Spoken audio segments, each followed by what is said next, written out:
कल्याणाद्भुतगात्राय कामकार्थप्रदायिने श्रीमद्वेंकटनाथाय श्रीनिवासाय ते नमः।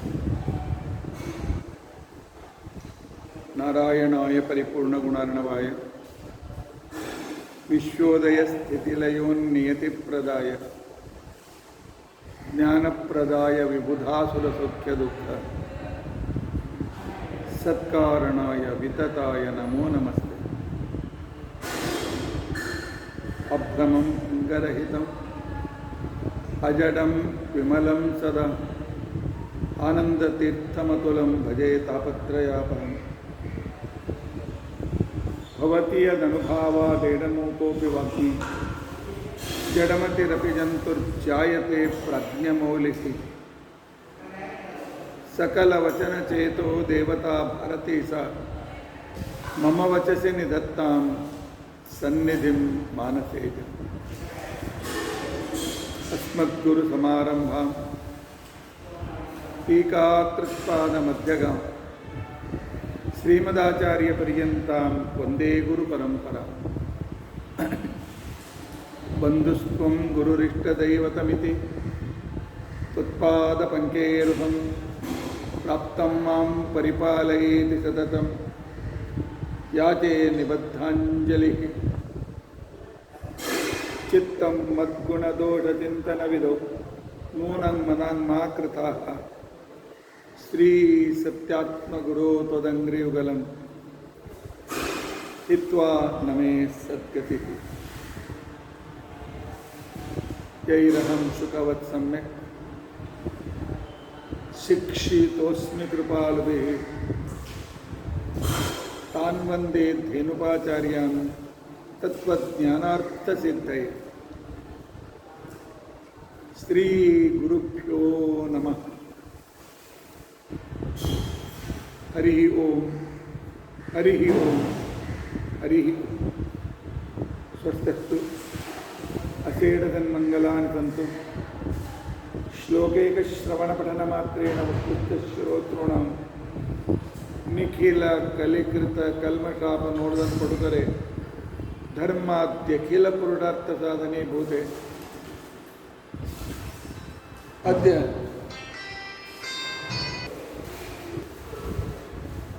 गुरुरिष्टदैवतमिति त्वत्पादपङ्केरुहं प्राप्तं मां परिपालयेति सततं याचे निबद्धाञ्जलिः।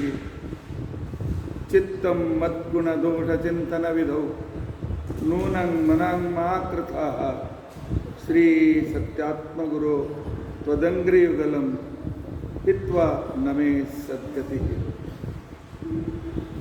यैरहं शुकवत् सम्यक् शिक्षितोऽस्मि कृपालुभिः तान् वन्दे धेनुपाचार्यान्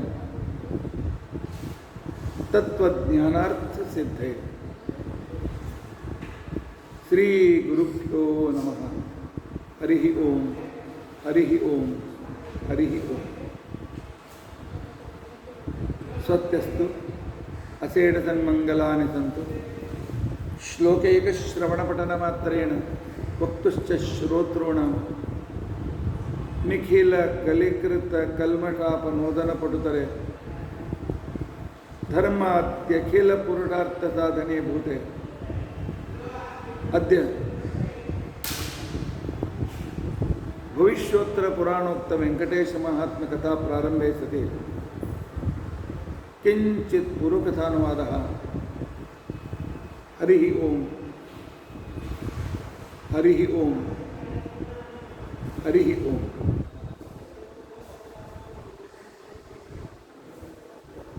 हरे राम राम राम हरे हरे, हरे कृष्णा कृष्ण कृष्ण हरे।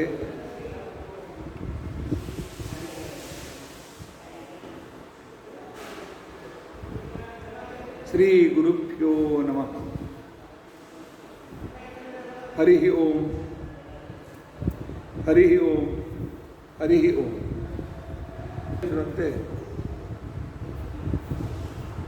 ಇವತ್ತು ಪ್ರಾತಃ ಕಾಲದ ಕಾರ್ಯಕ್ರಮಕ್ಕೆ ಅನುಸಾರವಾಗಿ ವಿಳಂಬದಿಂದ ನಿಮಗೆ ನಾವು ಪ್ರವಚನವನ್ನು ಸೂಚನೆ ಮಾಡ್ತಾ ಇದ್ದೇವೆ. ನಿನ್ನಿನ ಕಥಾ ಸಂದರ್ಭಾನುಸಾರವಾಗಿ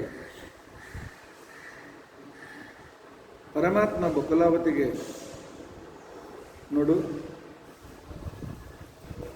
ಯಶೋದೆ ಇದ್ದಾಗ ನಾನು ವಚನ ಕೊಟ್ಟಂತೆ ನಿನ್ನ ಕಡೆಯಿಂದಲೇ ಮದುವೆಯ ಸಕಲ ಕಾರ್ಯಕ್ರಮಗಳು ಆಗಬೇಕಾಗಿದೆ,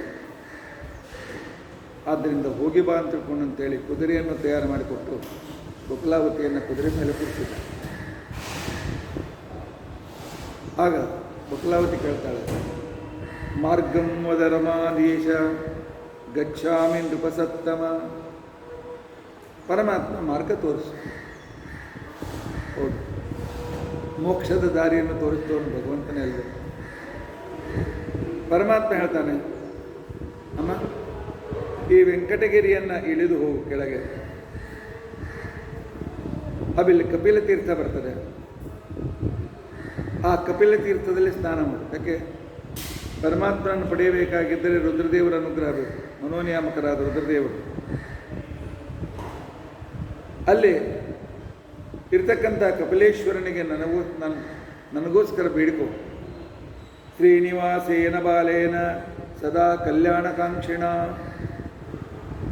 ಶ್ರೀನಿವಾಸ ಜಗತ್ತಿನ ಕಲ್ಯಾಣವನ್ನು ಬಯಸಬೇಕು ಅಂತ ಬಯಸ್ತಾ ನನಗೆ ಪದ್ಮಾವತಿಯ ಜೊತೆಗೆ ಮದುವೆಯನ್ನು ನಿಶ್ಚಯ ಮಾಡಬೇಕು ಅಂತ ತಿಳ್ಕೊಂಡಂತೇಳಿ ಕಳಿಸಿಕೊಟ್ಟಿದ್ದಾನೆ. ಆದ್ದರಿಂದಾಗಿ ಈ ನನ್ನ ಕೆಲಸ ಪೂರ್ಣವಾಗುವಂತೆ ಮಾಡು ಎಲೆ ಪಾರ್ವತೀಶ ಅಂತ ತಿಳ್ಕೊಂಡಂತೇಳಿ ಆ ಕಾಲದಲ್ಲಿ ಪ್ರಾರ್ಥನೆ ಮಾಡು. ಭಗವಂತ ಹೇಳ್ತಾ ಇದ್ದಾನೆ, ವೈಷ್ಣವೋತ್ತಮರಾಗಿರ್ತಕ್ಕಂಥ ರುದ್ರದೇವರ ಅನುಗ್ರಹವೂ ಕೊಡಬೇಕು. ಆ ನಂತರ ಅಲ್ಲಿಂದ ಮುಂದೆ ಹೋದರೆ ಕೃಷ್ಣ ಮತ್ತು ಬಲರಾಮರ ಮಂದಿರ ಸಿಗ್ತದೆ. ಅಲ್ಲಿ ಸಮೀಪದಲ್ಲಿ ಪದ್ಮ ಸರೋವರ ಇದೆ. ಆ ಪದ್ಮ ಸರೋವರದಲ್ಲಿ ಇರುವ ಕಮಲಗಳನ್ನು ತೆಗೆದುಕೊಂಡು ನೀನು ಪೂಜೆ ಮಾಡು. ಅವರಿಬ್ಬರಿಗೆ ಕೇಳ್ಕೋ, ನಿಮ್ಮ ತಮ್ಮ ಕೃಷ್ಣನಿಗೆ ಕೇಳ್ಕೋ, ನಿಮ್ಮ ತಮ್ಮ ಶ್ರೀನಿವಾಸ ಮದುವೆ ಆಗಬೇಕು ಅಂತಂತಾನೆ. ಅದಕ್ಕೋಸ್ಕರ ನೀವು ಅನುಗ್ರಹ ಮಾಡಿ ಅಂತ ಹೇಳಿ ಸುವರ್ಣಮುಖರಿಯನ್ನು ದಾಟಿ ಆ ನಂತರ ಸೀದಾ ಹೋಗು. ಅಲ್ಲಿ ಹೋದ್ಮೇಲೆ ನಾರಾಯಣಪುರ ಸಿಗ್ತದೆ. ಆ ನಂತರ ನಿನಗೆ ಅಲ್ಲಿ ಹೇಗೆ ವ್ಯವಹಾರ ಮಾಡಬೇಕು ನಿನಗೆಲ್ಲ ಅನುಭವ ಇದೆ. ನಾನೇನು ಹೇಳಬೇಕು, ಹೆಣ್ಮಕ್ಳಿಗೆಲ್ಲ ವ್ಯವಹಾರ ಗೊತ್ತಿರ್ತದೆ. ಅದಕ್ಕೋಸ್ಕರ ಹೋಗಿ ಈ ವ್ಯವಹಾರವನ್ನು ಮುಗಿಸ್ಕೊಂಡು ಬಾ ಅಂತ ತಿಳ್ಕೊಂಡಂತೇಳಿ ಬಕುಲಾವತಿಯನ್ನು ಪರಮಾತ್ಮ ಕಳಿಸ್ಕೊಟ್ಟಿದ್ದಾನೆ. ಬಕುಲಾವತಿ ಹೊರಟಿದ್ದಾಳೆ, ಕೆಳಗಿಳಿದು ಬಂದಿದ್ದಾಳೆ, ಕಪಿಲ ತೀರ್ಥಕ್ಕೆ ಬರ್ತಾಳೆ. ಕಪಿಲ ತೀರ್ಥದಲ್ಲಿ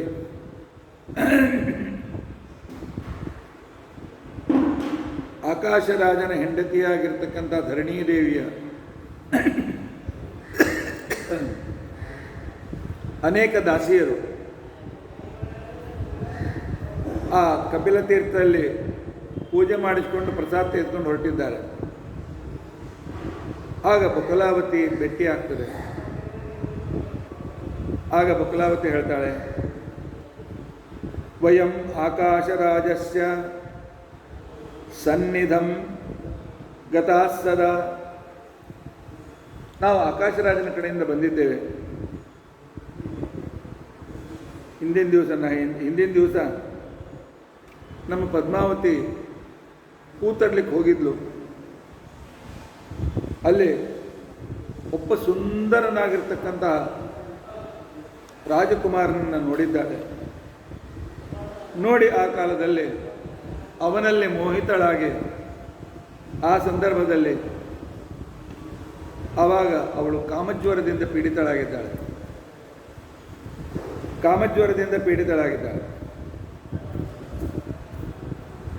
ಜ್ವರ ಕಡಿಮೆ ಆಗಬೇಕು ಅಂತ ಹೇಳಿ ರುದ್ರಾಭಿಷೇಕ ಮಾಡಬೇಕು ಅಂತೇಳಿ ಗುರುಗಳು ಹೇಳಿದ್ದರಿಂದಾಗಿ ನಾವು ಇಲ್ಲಿಗೆ ಕಪಿಲತೀರ್ಥಕ್ಕೆ ಬಂದಿದ್ದೇವೆ ಅಂತ ಹೇಳಿದಾಗ ಆ ಕಾಲದಲ್ಲಿ ಬಕುಲಾವತಿ ಕೇಳ್ತಾಳೆ, ಸ್ವಲ್ಪ ಕಾಡು ಜನನಂತೆ ಕಾಣ್ತಾ ಇದ್ದ, ಅದು ಸುಂದರನಿದ್ದ ಅಂತ ಅಂತ ಹೇಳ್ತಿರಲ್ಲ, ಅವ ಯಾರು? ಆ ವ್ಯಕ್ತಿ ಯಾರು? ಯಾವನನ್ನು ನೋಡಿ ಪದ್ಮಾವತಿ ಕಾಮಜ್ವರದಿಂದ ಪೀಡಿತಳಾಗಿದ್ದಾಳೆ ಅಂತ ಕೇಳಿದಾಗ ಆ ಕಾಲದಲ್ಲಿ ಕನ್ನಿಕೆಯರು ಹೇಳ್ತಾರೆ, ಪದ್ಮಾವತ್ಯಾಸ್ತ ಸಹಿತ ಕದಾಚಿತ್ ವಯಮಾಗತಃ. ನಾವೆಲ್ಲ ಪದ್ಮಾವತಿಯ ಸಖಿಯರು. ನಿನ್ನಿನ ದಿವಸ ಪುಷ್ಪವನ್ನು ತರುವುದಕ್ಕೋಸ್ಕರ ನಾವು ಆ ಪುಷ್ಪ ಉದ್ಯಾನಕ್ಕೆ ಹೋಗಿದ್ದೆವು. ಅಲ್ಲಿ ಯಾವನೋ ಒಬ್ಬ ಯುವಕ ಬಂದ, ಭಾಳ ಸುಂದರ ಇದ್ದ. ನಮಗೂ ಅವನಿಗೆ ಮಾತುಕತೆಯಾಯಿತು. ಕೊನೆಗೆ ಪದ್ಮಾವತಿಯನ್ನೇ ನಾನು ಕರ್ಕೊಂಡು ಹೋಗ್ತೇನೆ ಅಂತಂದಾಗ ನಾವು ಕಲಹ ಮಾಡಿದೆವು. ಕೊನೆಗೆ ನಾವು ಕಲ್ಲಿನಿಂದ ಹೊಡೆದಾಗ ಕುದುರೆ ಸತ್ತು ಬಿದ್ದುಬಿಟ್ಟು ಅವನು ಆ ಕುದುರೆಯನ್ನು ಅಲ್ಲಿಗೆ ಬಿಟ್ಟು ಮುಂದೆ ಹೊರಟೋಗ್ಬಿಟ್ಟಿದ್ದಾನೆ. ಅವನು ಹೊರಟೋದ ಕ್ಷಣಕ್ಕೇನೆ ಪದ್ಮಾವತಿ ಮೂರ್ಛಿತಳಾಗಿದ್ದಾನೆ. ಅಲ್ಲಿಂದ ನಾವು ಊರಿಗೆ ಕರೆದುಕೊಂಡು ಹೋದೆವು ಅವಳನ್ನು. ಏನಾದರೂ ಕೂಡ ಜ್ವರ ಕಡಿಮೆ ಆಗ್ತಾ ಇಲ್ಲ. ಆಕಾಶರಾಜ, ಧರಣಿದೇವಿ ಆ ಪದ್ಮಾವತಿಯನ್ನು ತೊಡೆ ಮೇಲೆ ಇಟ್ಟುಕೊಂಡು ಅಳ್ತಾ ಇದ್ದಾರೆ, ಕಣ್ಣೀರು ಸುರಿಸ್ತಾ ಇದ್ದಾರೆ. ಅಮ್ಮ, ಏನಾಯಿತು? ಯಾಕೆ ನಿನಗೆ ಈ ಜ್ವರ? ಯಾಕೆ ಇಷ್ಟು ನೀನು ಪೀಡಿತಳಾಗಿದ್ದಿ ಅಂತ ತಿಳ್ಕೊಂಡಂಥೇಳಿ ಆ ಕಾಲದಲ್ಲಿ ದುಃಖಿತರಾದಾಗ ಬೃಹಸ್ಪತ್ಯಾಚಾರ್ಯನ ಕರೆಸಿದ್ದಾರೆ. ಆಗ ಬೃಹಸ್ಪತ್ಯಾಚಾರ್ಯರು ಬಂದು ಹೇಳ್ತಾರೆ, ಇಲ್ಲ, ನೀವು ದ್ವೈತುಸ್ತವ ಸಂಕಷ್ಟ ನಿಮಿತ್ತಂ ಸುನಭೂಮಿಪ. ಬೃಹಸ್ಪತ್ಯಾಚಾರ್ಯ ಹೇಳ್ತಾರೆ, ನಿನ್ನ ಮಗಳಿಗೆ ಆಗಲಿಕ್ಕೆ ಈ ಪೀಡಿಗೆ ಕಾರಣ ನಿನ್ನೆ ಕೂತರ್ಲಿಕ್ಕೆ ಹೋದಾಗ ಅಲ್ಲಿ ಯಾವನೊಬ್ಬ ಪುರುಷನನ್ನು ನೋಡಿ ದೃಷ್ಟಿಯಾಗಿದೆ ಅವಳಿಗೆ. ಅದಕ್ಕೆ ನಾನು ಶಾಂತಿಯನ್ನು ಹೇಳ್ತೇನೆ, ಅಗಸ್ತ್ಯೇಶ್ವರನ ಹತ್ರ ಕಪಿಲತೀರ್ಥಕ್ಕೆ ಹೋಗ್ರಿ.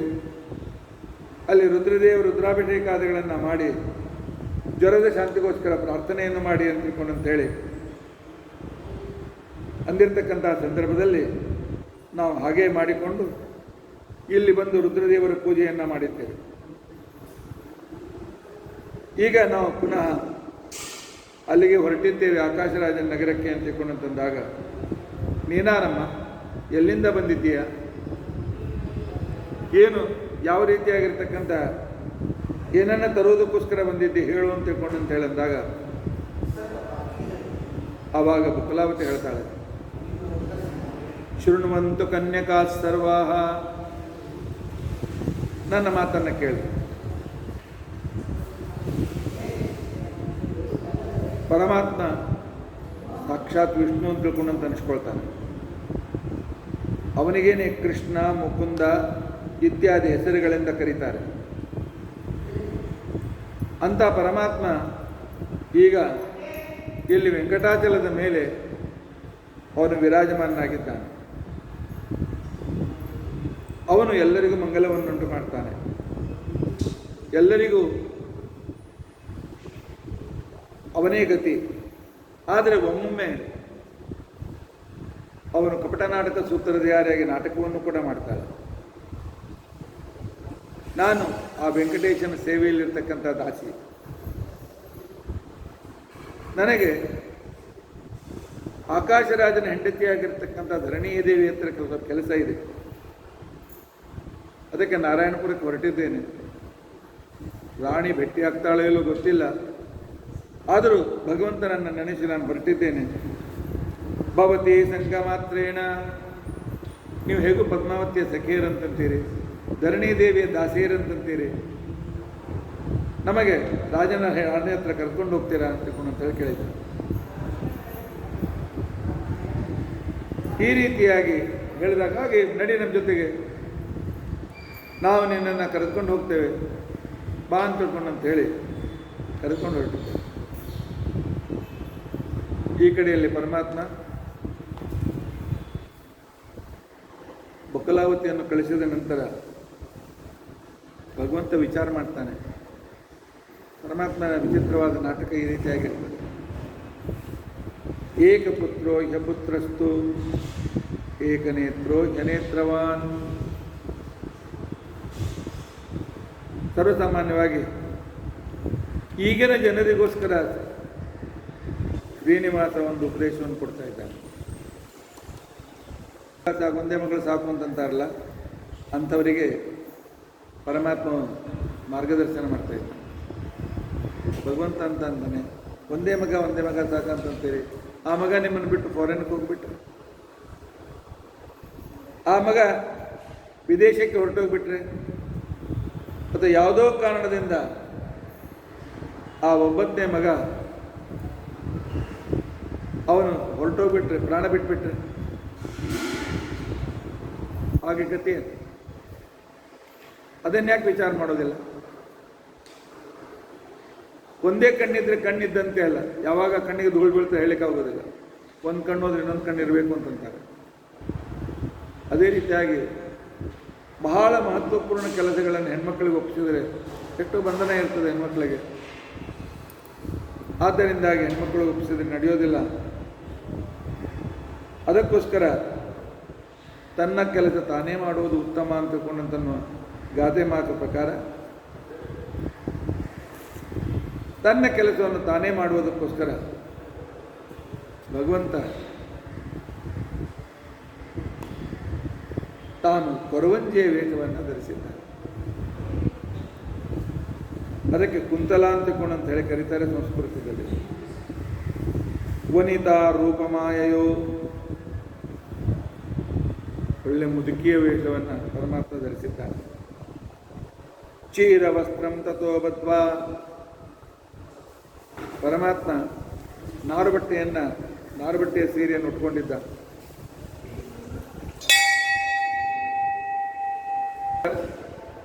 ಕುಪ್ಪಸವನ್ನು ತೊಟ್ಕೊಂಡಿದ್ದಾನೆ. ಇನ್ನು ಬಡವರಿಂದ ತೋರಿಸ್ಬೇಕಲ್ಲ, ಪರಮಾತ್ಮ ಉಟ್ಟುಕೊಂಡ ಆ ಸೀರೆಯಲ್ಲಿ ಆ ನಂತರ ಆ ಕುಪ್ಪಸದಲ್ಲಿ ಅಲ್ಲಲ್ಲಲ್ಲಿ ತೂತುಗಳಿದ್ದವು. ಹಿಂದಿನ ಕಾಲ ಬಡವರು ಹರಿದದ್ದು ಹಾಗೆ ಗಂಟು ಹಾಕ್ಕೊಂಡು ಹಾಕ್ಕೊಳ್ತಾ ಇದ್ರು. ಈಗ ಅದು ಫ್ಯಾಷನ್ ಆಗಿದೆ, ಬೇಕಂತಲೇ ಪ್ಯಾಂಟ್ನ ಹರಿದು ಕಟ್ ಮಾಡಿ ಹಾಕ್ಕೊಳ್ತಾರೆ. ಹೆಣ್ಮಕ್ಳು ಅಷ್ಟೇ, ಗಂಡಸರು ಅಷ್ಟೇ. ಹೆಣ್ಮಕ್ಳು ಕೂಡ ತಮ್ಮ ಮೇಲಿನ ವಸ್ತ್ರದಲ್ಲಿ ಅಲ್ಲಲ್ಲಿ ಕಟ್ ಮಾಡಿ ಮಾಡಿಬಿಡ್ತಾರೆ, ತಮ್ಮ ಮೈ ತೋರಿಸ್ಬೇಕು ಅಂತ. ಇಂತಹ ಒಂದು ಹುಚ್ಚುತನ ಹಿಂದೆ ಮುಂದೆ ಮಾಡ್ತಾರೆ ಅಂತಿಕೊಂಡಂತ ಅನ್ನೋದನ್ನು ಭಗವಂತ ತೋರಿಸ್ತಾ ಇದ್ದಾನೆ. ಆ ನಂತರ ಛಿದ್ರ ಕಂಚುಕ ರಂಜಿತ, ಪುರಾಣ ಹೇಳ್ತಾರೆ ಆ ಕುಪ್ಪಸದಲ್ಲಿ ಅನೇಕ ತೂತುಗಳಿದ್ದವು. ಬ್ರಹ್ಮಾಣಂಚ ಶಿಶುಂ ಕೃತ್ವ, ಪರಮಾತ್ಮ ಬ್ರಹ್ಮದೇವರನ್ನು ಕರೆದೆ ಕಣ್ಕೂಸಾಗ ಅಂತ ಹೇಳ. ರುದ್ರದೇವರನ್ನು ಕರೆದು ಹೇಳಿದ ಭಗವಂತ, ನೀನು ಒಂದು ಬುಟ್ಟಿಯಾಗು, ಜಗದಾಧಾರಂ ತ್ರೈಗುಂಟ ಇಲ್ಲ, ಸತ್ವರಜಸ್ತಮೋ ಗುಣಗಳಿಗೆ ಹೇಳಿದ ಬುಟ್ಟಿಯಾಗು ಅಂತ ಹೇಳಿ. ಯಷ್ಟಿಂ ಕೃತ್ವ ಮಹೇಶ್ವರಂ, ರುದ್ರದೇವರನ್ನು ತನ್ನ ಒಂದು ಮಂತ್ರ ಎಷ್ಟಿಯನ್ನಾಗಿ ಮಾಡಿಕೊಂಡು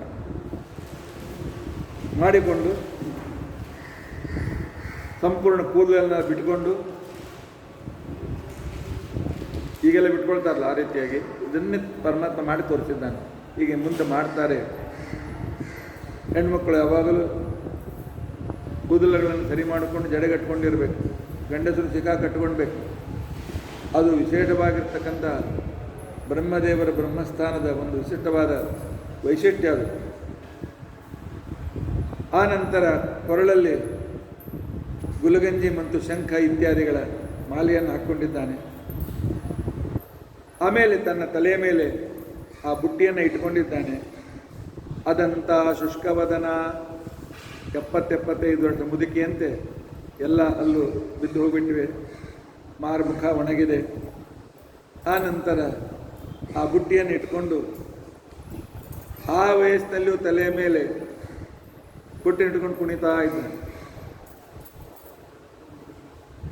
ಕುಣಿತಾ ಬಂದು ನಾರಾಯಣಪುರಕ್ಕೆ ಬಂದಿದ್ದಾನೆ, ಆಕಾಶರಾಜನ ಪುರಕ್ಕೆ ಬಂದಿದ್ದಾನೆ.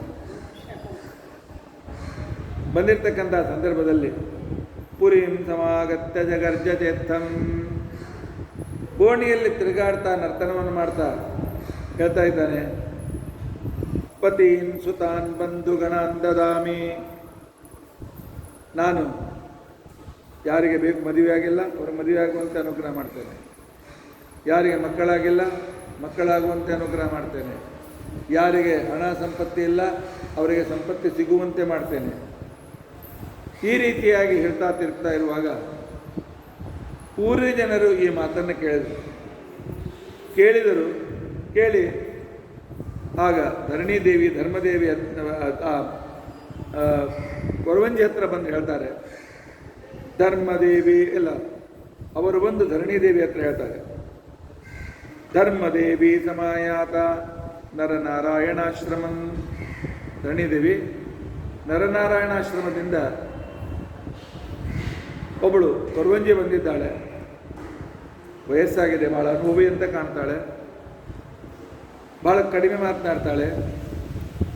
ಯಾರ ಮನಸ್ಸಿನಲ್ಲಿ ಏನಿದೆ ಅದನ್ನು ನಾನು ಹೇಳ್ತೇನೆ, ತಿಳಿಸಿ ಹೇಳ್ತೇನೆ ಅಂತ ಹೇಳುವ ಅಂತನ್ನುವ ಮಾತನ್ನು ಹೇಳ್ತಾ ಇದ್ದಾಳೆ.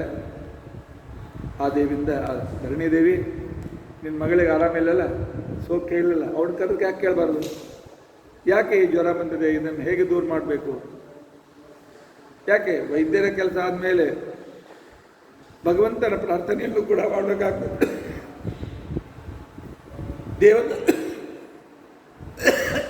ದೇವತಾ ಆರಾಧನೆ ಮಾಡಬೇಕಾಗ್ತದೆ. ಆದ್ದರಿಂದಾಗಿ ಅವಳನ್ನು ಯಾಕೆ ಕರಿಬಾರದು ಅಂತ ಹೇಳಿದಾಗ ಆ ಕಾಲಕ್ಕೆ ಅವಳು ತನ್ನ ದಾಸಿಯರನ್ನು ಕಳಿಸ್ತಾಳೆ.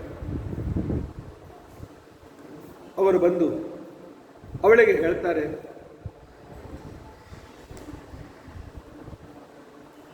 ಯಾ ಹಿ ಮಂಗಲದೇ ದೇವಿ ರಾಜಭಾರ್ಯಾಂ ಇಮಾಮಿತಿ. ಅಮ್ಮ, ಭಾಳ ಅನುಭವಿ ಇದ್ದಿದ್ದಿ, ಭವಿಷ್ಯ ಹೇಳ್ತಕ್ಕಂಥವಳಿದ್ದೀಯಲ್ಲ ನೀನು. ಹಾಗಾದರೆ ಒಂದು ಕೆಲಸ ಮಾಡು, ನಮ್ಮ ರಾಜಕುಮಾರಿಗೆ ಸೌಖ್ಯವಿಲ್ಲ, ರಾಜನ ಪತ್ನಿ ಭಾಳ ಪೀಡಿತರಾಗಿದ್ದಾರೆ.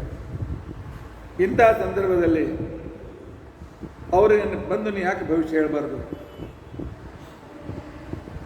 ಪರಮಾತ್ಮ ಮನಸ್ಸಿನಲ್ಲಿ ಅಂದ್ಕೊಳ್ತಾನೆ, ನಾನು ನಾಳೆ ಈ ಮನೆಯ ಅಳಿಯ ಆಗ್ತಕ್ಕಂಥವನು, ಯಾರನ್ನಾದರೂ ಕಳಿಸಿ ಅಳಿಯನಿಗೆ ಬಾ ಅಂತಾರೆ, ಬರ್ತಾನೆ. ಅಳಿಯನೇ ಕರಿಬೇಕಾದ್ರೆ ಅತ್ತೆ ಮಗನೇ ಹೋಗ್ಬೇಕು ಅಂತ ತಿಳ್ಕೊಂಡು ಅಂತೇಳಿ ನೆವ ಹೇಳ್ತಾನೆ ಪರಮಾತ್ಮ. ಕೊರವಂಜಿ, ಅಹಂ ದರಿದ್ರ ಕುಟಿಲ ಸಬಾಲ ಭಾಗ್ಯ ಸಂಯುತ, ನಾನು ಮಹಾ ದಟ್ಟ ದರಿದ್ರಳು. ಆ ರಾಜನ ಹೆಂಡತಿಯು ಎಂಥ ಭಾಗ್ಯವತಿ. ಆಹ್ವಾನಂ ಕಿಂ ವಿನೋದಾರ್ಥಂ, ಬಹುಶಃ ನನ್ನನ್ನು ಕರೆದು ಎಲ್ಲರ ಎದುರಿಗೆ ನೋಡು, ಪಚ್ಚಬಾಯಿ ಇದ್ದಾಳೆ, ಮುದುಕಿದ್ದಾಳೆ, ಯಾಕೆ ಚರ್ಮ ಸುಕ್ಕು ಬಿದ್ದಿದೆ, ಕೂದಲಾಗ ಹರಕೊಂಡೆ ನೋಡಿ ಅಂತಿಕೊಂಡು ಅಂತೇಳಿ ತಮಾಷೆ ಮಾಡುವುದಕ್ಕೋಸ್ಕರ ಅವಳು ನಾನು ಕರಿತಾ ಇರ್ತೇನೆ. ನನ್ನ ಬಟ್ಟೆ ನೋಡಿ ಎಲ್ಲ ಕಡೆ ಹರಿದಿದೆ. ಆ ನಂತರ ನವಧಾನ್ಯ ಸಮಾಕೀರ್ಣಂ, ನನ್ನ ಬುಟ್ಟಿಯಲ್ಲಿ ಏನಿದೆ, ಒಂದೊಂದು ಮುಟ್ಟೆ ನವಧಾನ್ಯ ಇದೆ ಅಷ್ಟೇ. ಅನ್ನಹೀನಂ, ನನ್ನ ಕೂಸು ಬೆನ್ನು ಕಟ್ಕೊಂಡಿದ್ದೆನಲ್ಲ, ಹೊಟ್ಟೆ ಬಂದಿದೆ, ಎಲ್ಲ ಸಣ್ಣ, ಅನ್ನ ಸಿಗಲಿಲ್ಲ ಅಂತೇಳಿ ಬಡವಾಗಿಬಿಟ್ಟಿದೆ. ಇಂಥ ನನ್ನನ್ನು ನೋಡಿ ತಮಾಷೆ ಮಾಡಿ ಅವಳು 4 ಜನರಿಗೆ ಅಪಮಾನ ಮಾಡ್ಬೋದು. ಆದ್ದರಿಂದ ನಾನು ಬರೋದಿಲ್ಲ. ರಾಜರ ಮನೆಯವ್ರು ನಂದೇನು ಕೆಲಸ, ನಿಮ್ಮಂಥವ್ರು ಒಂದು ಭವಿಷ್ಯ ಹೇಳ್ತೀನಿ, ಏನೋ ಒಂದು 1-2 ಪೈಸಾ ಕೊಟ್ಟು ತೊಗೊಂಡು ನಾನು ಹೋಗ್ತೀನಿ ಅಂತಂತ. ಆವಾಗ ಸ್ವತಃ ಈ ಮಾತನ್ನು ಹೋಗಿ ಆನೆಗೆ ಹೇಳಿದಾಗ ಸ್ವತಃ ಧರಣಿದೇವಿ ಆ ಕೊರವಂಜಿ ಇರ್ತಕ್ಕಂಥ ಸ್ಥಳದಲ್ಲಿ ಬರ್ತಾಳೆ. ಬಂದು ಹೇಳ್ತಾಳೆ, ಕೊರವಂಜಿ, ಏ ಹಿ ಭದ್ರೇ ಮಹಾಭಾಗೆ, ನಿನ್ನ ನೋಡಿದ್ರೆ ಎಂಥ ತೇಜಸ್ವಿ ಇದ್ದೀರಿ, ಸಾಕ್ಷಾತ್ ಧರ್ಮದೇವತೆ ಭೂಮಿಗೆ ಇಳಿದು ಬಂದಂತೆ ಇದ್ದೀರಿ. ನನ್ನ ಭಾಗ್ಯ ಇವತ್ತು ಬಹಳ ಯೋಗ್ಯತೆ ಅಂತ ಕಾಣ್ತದೆ. ಅದಕ್ಕೋಸ್ಕರ ನೀನು ನನ್ನ ಸೌಭಾಗ್ಯದಿಂದಲೇ ಇಲ್ಲಿ ಬಂದಿದ್ದಿ ಅಂತ ಕಾಣ್ತದೆ.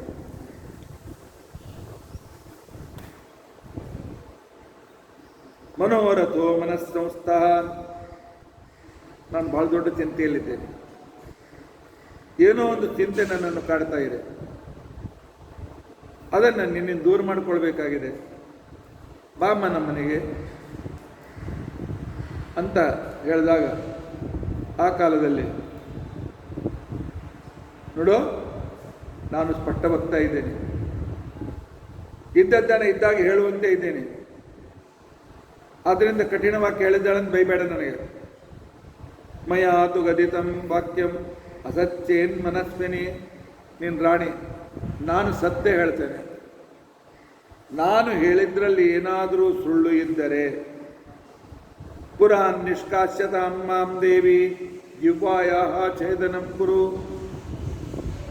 ಬೇಕಾದರೆ ನನ್ನನ್ನು ಊರಿಂದ ಹೊರಗೆ ಹಾಕು, ನನ್ನ ನಾಲಿಗೆ ಕತ್ತರಿಸಿ ಹಾಕು, ನಾನು ಸತ್ಯ ಮಾತನಾಡ್ತೇನೆ. ನರನಾರಾಯಣ ಸ್ವಾಮಿ, ನಾನು ಸಾಮಾನ್ಯ ಹೆಣ್ಮಗಳು ಅಂತ ತಿಳ್ಕೊಳ್ಬೇಡ, ನನಗೆ ಸಾಕ್ಷಾತ್ ನರನಾರಾಯಣನ ನನ್ನ ಗಂಡ, ಆ ನರನಾರಾಯಣ ಹೆಂಡ್ತಿ ನಾನು.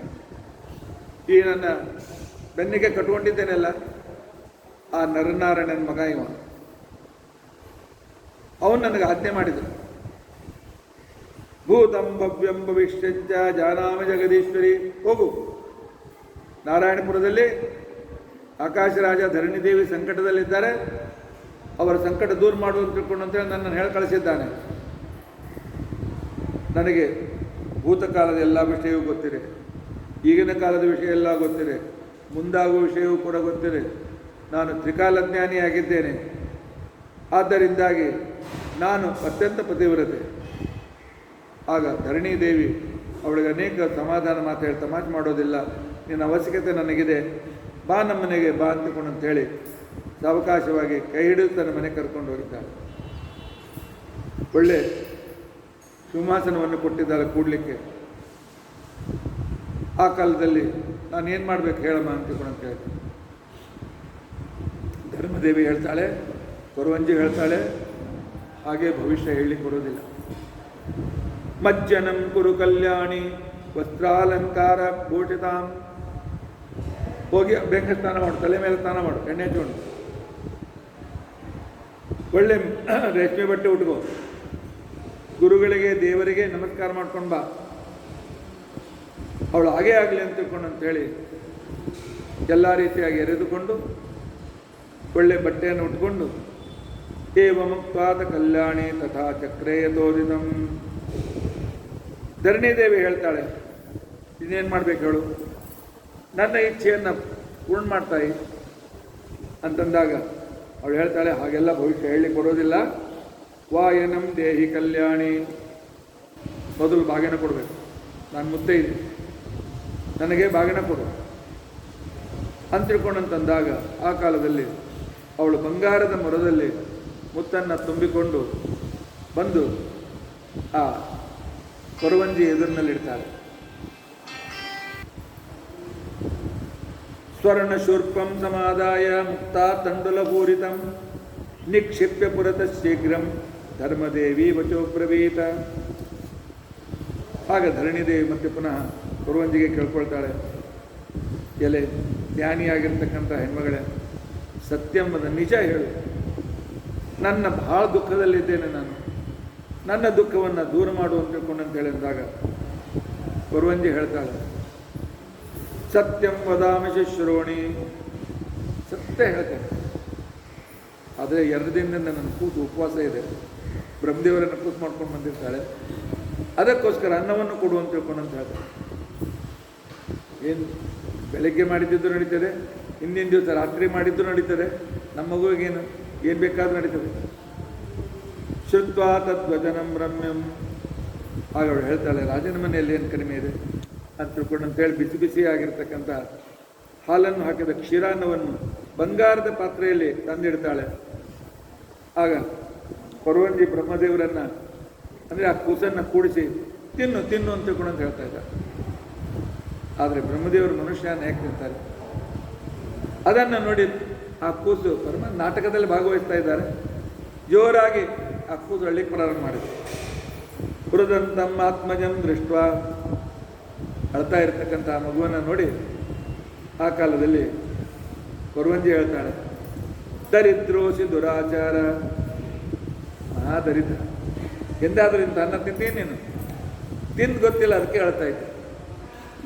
ಸುಮ್ಮನೆ ಅಲ್ಲೇನೋ ಕಂದ ಮೂಲಗಳನ್ನು ತಿಂದು ಒಣಗಿ ತಿಂದು ಅದೇ ಬೆಳೆದಿದ್ದಿ, ಆದ್ದರಿಂದಾಗಿ ಇಂಥ ಅನ್ನ ತಿಂದು ನಿನ್ನ ಭಾಗ್ಯದಲ್ಲಿ ಇಲ್ಲ, ಯಾಕೆ ಹೇಳ್ತಾ ಇದ್ದಿ? ತಿನ್ನು ತಿನ್ನು ಅಂತಿಕೊಂಡಂತ ಇದ್ದಾರೆ. ಆ ನಂತರ ಅಂತಾಳೆ, ನೀ ತಿಂದ್ರೇನು ನಾ ತಿಂದ್ರೇನು, ನಾನೇ ಹಾಲು ಕೊಡಿಸ್ತಕ್ಕಂಥವ್ರು, ನೀ ತಿಂದ್ರೇನು ನಾನು ತಿಂದ್ರೇನು, ಮಮ ಮದರಗತಂ ಚಾನ್ನಂ ಪುತ್ರಶ್ಚ ಹಿತಕಾರಕಂ ಅಂತ ಹೇಳಿ ಪರಮಾತ್ಮ ತಾನೇ ಸ್ವೀಕಾರ ಮಾಡಿದ. ಅಂದರೆ ನೈವೇದ್ಯ ಸ್ವೀಕಾರ ಮಾಡಿದ ಮೇಲೆ ಅನುಗ್ರಹ ಮಾಡ್ತಾನೆ ಪರಮಾತ್ಮ ಅಂತ ಅನ್ನೋದನ್ನು ತೋರಿಸ್ತಾ ಇದ್ದಾನೆ. ಅನ್ನ ತಿಂದ ನಂತರ ಸತ್ಯಂ ವದಾಮಿ ಶುಶ್ರೋಣಿ, ಹೇಗೆ ಭವಿಷ್ಯ ಹೇಳಿಗೆ ಬಂದವರು ಆ ಮಾತು ಈ ಮಾತು ಹೇಳಿ ಅದನ್ನು ಕೊಡು ಇದನ್ನು ಕೊಡು ಇದನ್ನು ಕೊಡು ಅಂತ ಹೇಳೋಕ್ಕಿಂತ ಮೊದಲೇ ಎಲ್ಲ ತೆಗೆದುಕೊಳ್ತಾರೆ. ಆ ರೀತಿ ನಾ ಪರಮಾತ್ಮ ನಾಟಕ ಮಾಡ್ತಾ ಇದ್ದ. ಸತ್ಯಂ ಕರೋಮಿ ಶುಶ್ರೋಣಿ ತಾಂಬೂಲಂ ದೇಹಿ ಮೆಂಗನೆ, ನಾನು ಸತ್ಯ ಹೇಳ್ತೇನೆ, ಆದರೆ ಹಾಲುವನ್ನು ತಿಂದು ಸ್ವಲ್ಪ ಮಳಮಳ ಅನ್ನಿಸ್ತಾ ಇದೆ, ತಾಂಬೂಲ ತಂದು ಕೊಡು ಅಂತ ಹೇಳಿದೆ. ನೋಡು, ಬರೇ ಸುಮ್ಮನೆ ಎಲೆ ಅಡಿಕೆ ತಂದು ಕೊಡಬೇಡ, ಏಲ ಲವಂಗ ಕರ್ಪೂರ ನಾಗವಲ್ಲಿ ದಲೈರುತಂ, ಏಲಕ್ಕಿ ಲವಂಗ ಪಚ್ಚಕರ್ಪೂರ ಒಳ್ಳೆ ಅಡಿಕೆ, ಹೀಗಾಗಿ ಅಷ್ಟದ್ರವ್ಯಗಳಿಂದ ಯುಕ್ತವಾಗಿರ್ತಕ್ಕಂತಹ ತಾಂಬೂಲ ತಂದು ಕೊಡು ಅಂತ ತಿಳ್ಕೊಂಡು ಅಂತ ಹೇಳಿದ. ತಾಂಬೂಲಂ ಅರ್ಪಯಾಮಾಸ, ಪಾಪ ಧರಣಿ ದೇವಿಗೆ ತನ್ನ ಕೆಲಸ ಆಗಬೇಕಾಗಿದೆ, ಹೇಳಿದ್ದೆಲ್ಲ ಮಾಡ್ತಾ ಇದ್ದಾಳೆ. ಒಳ್ಳೆ ತಾಂಬೂಲವನ್ನು ತಂದು ಕೊಟ್ಟಿದ್ದಾಳೆ. ಆ ತಾಂಬೂಲವನ್ನು ತಿಂದು ಕೂಸನ್ನು ತನ್ನ ತೊಡೆ ಮೇಲೆ ಕುಡಿಸ್ಕೊಂಡು ಎದುರಿಗೆ ತನ್ನ ಬುಟ್ಟಿಯನ್ನಿಟ್ಟು ಆ ಕಾಲದಲ್ಲಿ ಏವಂ ರೂಪಂ ಗತಂ ಕೃಷ್ಣ ಶ್ರೀನಿವಾಸಂ ಸುರೋತ್ತಮ ಕಾಲು ಚಾಚಿಕೊಂಡು ಕೂತ್ಕೊಂಡಿದ್ದಾರೆ ಕುರುವಂಜಿ. ಪರಮಾತ್ಮನ ಈ ಕುರುವಂಜಿಯನ್ನು ನೋಡೋದಕ್ಕೋಸ್ಕರ ಸಂಪೂರ್ಣ ಆಕಾಶ ಹೌಸ್ಫುಲ್. ಅವರೆಲ್ಲ ನೋಡಿ ಅಂತ ಇದ್ದಾರೆ, ಎಂಥ ನಾಟಕ ಮಾಡ್ತಾ ಇದ್ದಾನೆ ಭಗವಂತ, ಎಂಥ ವಿಚಿತ್ರವಾಗಿರ್ತಕ್ಕಂಥ ವ್ಯವಹಾರವನ್ನು ಮಾಡ್ತಾ ಇದ್ದಾನೆ ಅಂತ ತಿಳ್ಕೊಂಡು ಅಂತೇಳಿ ಆ ಕಾಲದಲ್ಲಿ ಅವರೆಲ್ಲ ನೋಡ್ತಾ ಇದ್ದಾರೆ, ಅವರೊಬ್ಬರ ಸಂತೋಷ ಪಡ್ತಾ ಇದ್ದಾರೆ. ಲಕ್ಷ್ಮೀ ಸಹಾಯೋ ಭಗವಾನ್ ಕ್ರೀಡತೆ ಪ್ರಾಕೃತೋ ಯಥ. ಎಲ್ಲಕ್ಕಿಂತ ಹೆಚ್ಚಿನ ಆಶ್ಚರ್ಯ ಅಂತಕೊಂಡಂತಂದರೆ ಆ ಬಕುಲಾವೃತ ಧರಣೀದೇವಿಯ ಪುಣ್ಯ ಎಷ್ಟಿದೆ. ನಮಗೆ ಭಗವಂತನ ದರ್ಶನ ಆಗ್ಬೇಕಾದ್ರೆ ಎಷ್ಟೋ ಹೊರಟು ತಪಸ್ ಮಾಡಬೇಕಾಗ್ತದೆ, ಅಂಥದ್ದು ಆ ಧರಣೀದೇವಿ ಎದುರಿಗೆ ತಾನೇ ಬಂದು ಕೂತು ಮಾತನಾಡಿ ಅವಳಿಗೆ ಸಂತೋಷವನ್ನು ಕೊಡ್ತಾ ಇದ್ದಾನೆ. ಎಂಥ ಪುಣ್ಯ ಮಾಡಿದ್ದಾಳೋ ಯಾರಿಗೂ ಗೊತ್ತವಳು ಅಂತ ತಿಳ್ಕೊಂಡಂತೇಳಿ ಆ ಕಾಲದಲ್ಲಿ ಮಾಡ್ತಾ ಇದ್ದಾರೆ. ಜನಕರಾಜ ಕೇಳ್ತಾನೆ, ಭಾಳ ಚೆನ್ನಾಗಿದೆ, ಇನ್ನೂ ಸ್ವಲ್ಪ ಮುಂದೆ ಹೇಳಿ ಅಂತ ತಿಳ್ಕೊಂಡಂತೇಳಿ ಶತಾನಂದರಿಗೆ ಕೇಳ್ತಾ ಇದ್ದಾನೆ. ಶತಾನಂದರು ಹೇಳ್ತಾರೆ, ಭೋಜನಾಂತೆ ಸ್ಮರದ್ದೇವಿ. ಆ ಕಾಲದಲ್ಲಿ ಊಟ ಅನ್ನ ತಿಂದು ತಾಂಬೂಲ ತಿಂದು ಆಗ ಎಲ್ಲ ನಮ್ಮ ದೇಶದ ದೇವರುಗಳನ್ನು ಪ್ರಾರ್ಥನೆ ಮಾಡ್ತಾರೆ. ಅದಕ್ಕೆ ನಾವು ದಿನಾಲು ಈ ರೀತಿಯಾಗಿ ಎಲ್ಲ ಸಂಪೂರ್ಣ ದೇಶದಲ್ಲಿದ್ದ ದೇವರನ್ನು ಸ್ಮರಣೆ ಮಾಡಬೇಕು. ನಮ್ಮ ಆಚಾರ್ಯರು ಗುರುವಾರ ಭಜನೆಯಲ್ಲಿ ಭಜನೆ ಕೊನೆಯಲ್ಲಿ ಎಲ್ಲ ರೀತಿಯಾಗಿ ಹೇಳಿಸ್ತಿದ್ರು, ಕಾಶಿ ವಿಶ್ವೇಶ್ವರನಿಗೆ ನಮಸ್ಕಾರ ಅಂತೇಳಿ ಎಲ್ಲ ಕ್ಷೇತ್ರದ ಇದನ್ನು ಹೇಳಿಸ್ತಾ ಇದ್ದಾರೆ ನಮ್ಮ ಆಚಾರ್ಯರು. ಅದನ್ನೇ ಇಲ್ಲಿ ಹೇಳ್ತಾ ಇದ್ದಾರೆ. ಆದೌ ನಾರಾಯಣಂ ಧ್ಯಾತ್ವ, ಎಲೆ ವೈಕುಂಠಾಧಿಪತಿ ನಾರಾಯಣ ನಿನಗೆ ನಮಸ್ಕಾರಪ್ಪ, ಮಹಾಲಕ್ಷ್ಮೀ ದೇವಿ ನಿನಗೆ ನಮಸ್ಕಾರ, ಬ್ರಹ್ಮ ಸರಸ್ವತಿ ನಿಮಗೆ ನಮಸ್ಕಾರ, ವಾಯು ಭಾರತೀಯರೇ ನಿಮಗೆ ನಮಸ್ಕಾರ, ರುದ್ರದೇ ಪಾರ್ವತಿ ಮತ್ತು ಶಂಕರರೇ ನಿಮಗೆ ನಮಸ್ಕಾರ, ಆನಂತರ ಶಚಿ ಇಂದ್ರ ನಿಮಗೆ ನಮಸ್ಕಾರ, ರತಿ ಕಾಮ ನಿಮಗೆ ನಮಸ್ಕಾರ, ಎಲ್ಲ ದೇವತೆಗಳು ದಿಕ್ಪಾಲಕರು ನಿಮ್ಮೆಲ್ಲರಿಗೂ ನಮಸ್ಕಾರ, ದೇವತೆಗಳೇ ಋಷಿಗಳೇ ಪಿತೃಗಳೇ ಗಂಧರ್ವರೇ ಚಕ್ರವರ್ತಿಗಳೇ ನಿಮಗೆಲ್ಲರಿಗೂ ನಮಸ್ಕಾರ.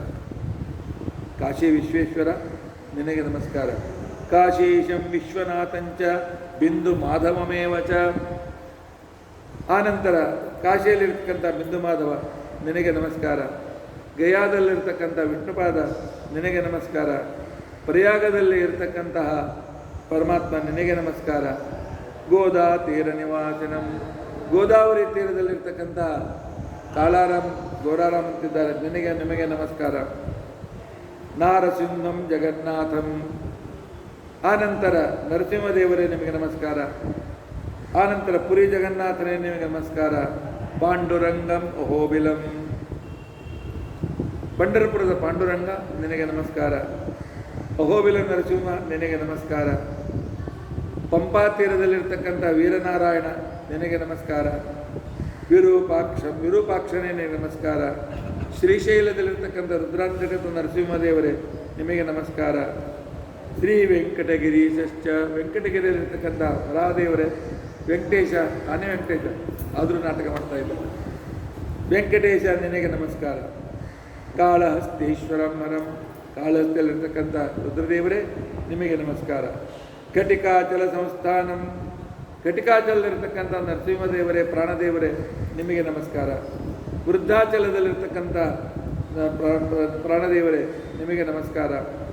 ವರದಂ ಸರ್ವಲೋಕೇಶಂ, ಕಂಚಿ ವರದರಾಜ, ಶ್ರೀರಂಗದಲ್ಲಿರ್ತಕ್ಕಂಥ ವಾಸುದೇವ.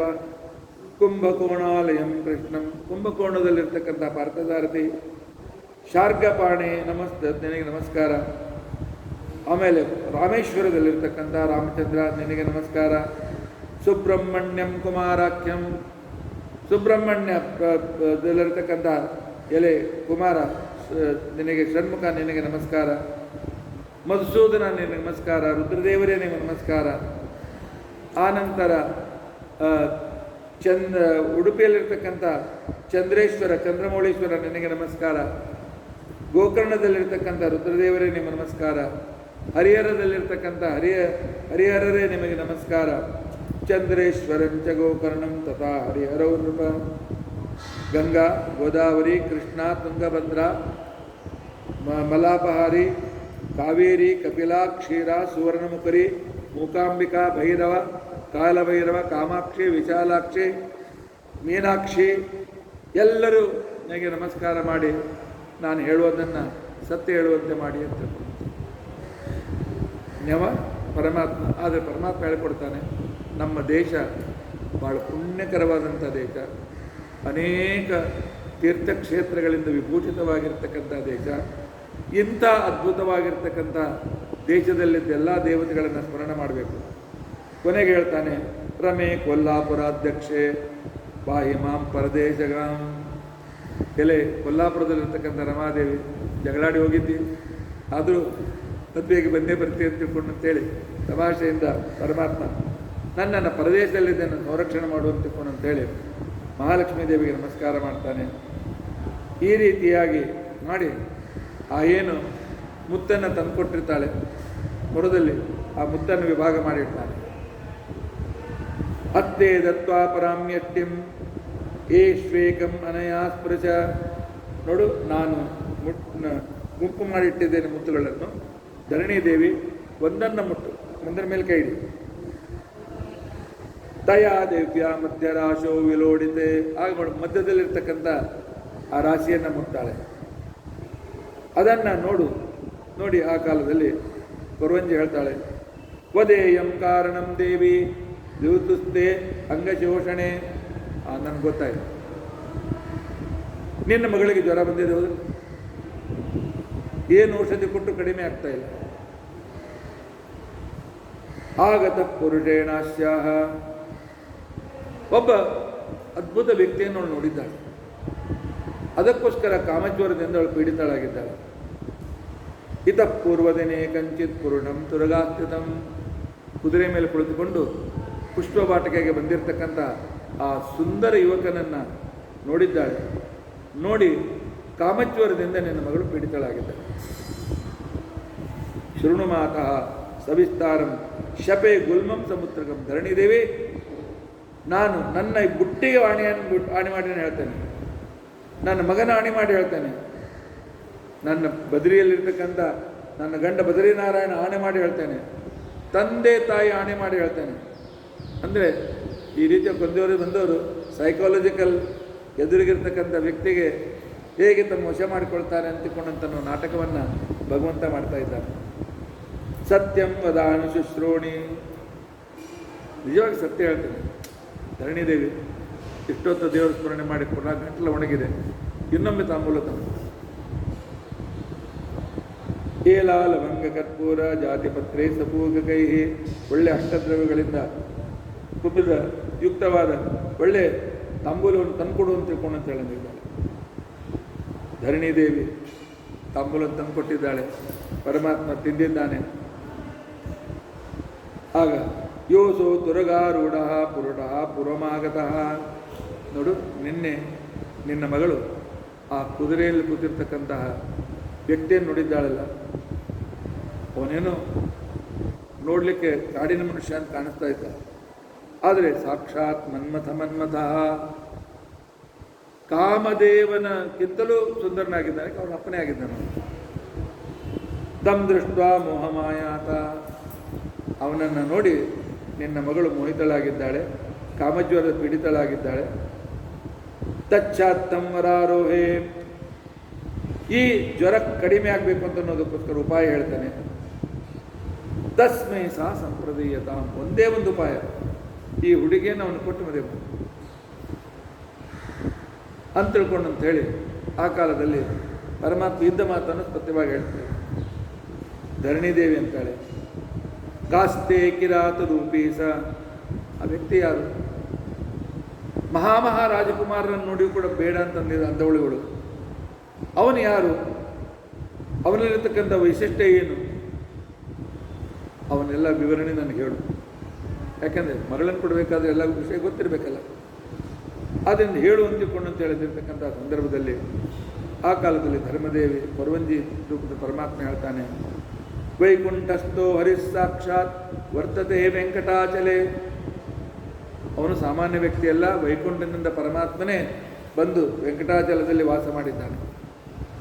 ಶ್ರೀನಿವಾಸ ಇತಿ ಖ್ಯಾತ, ಅವನ ಹೆಸರು ಶ್ರೀನಿವಾಸ ಅಂತ ತಿಳ್ಕೊಂಡಂತೆ. ವಿದ್ಯಾವಾನ್ ಬಲವಾನ್ ಬಲಿ, ಒಳ್ಳೆ ವಿದ್ಯಾವಂತ, ಬಲಿಷ್ಠ, ಸಾಕಷ್ಟು ಸಿರಿವಂತನಾಗಿದ್ದಾನೆ. ತಶ್ಯಾಶ್ವಂ ಸದ್ವಾಬಾಲ, ಆದರೆ ನಿಮ್ಮ ಮಗಳು ಅವಳ ಸಖಿ ಒಳ್ಳೆ ಕೆಲಸ ಮಾಡಲಿಲ್ಲ, ಕಲ್ತುಕೊಂಡು ಅವನು ಕುದುರೆ ಹೊಡೆದಿದ್ದ. ಅಶ್ಮಾಭಿಸ್ತಾಡಿತೋತ್ಯಂತಂ ವಿಫಲ ಪೃಚ್ಛದತ್ಸಖಿ, ನಿಜವಾಗಿಯೂ ಅವನು ಸಿಟ್ಟು ಬಂದ ಆವಾಗಲೇ ಶಾಪ ಕೊಡಬೇಕಾಗಿತ್ತು, ಅದು ಅವನು ಕ್ಷಮಿಸಿದ್ದಾನೆ. ಗೌರವಾತ್ ರಾಜಪುತ್ರಾಸ್ತು, ರಾಜನ ಮಗಳು ಪಾಪ ಅವಳಿಗೇನು ಯಾಕೆ ಬೀಡು ಕೊಡಬೇಕು ಅಂತ ತಿಳ್ಕೊಂಡಂತೇಳಿ ಅವನು ಅವಾಗ ಕ್ಷಮಿಸಿದ್ದಾನೆ.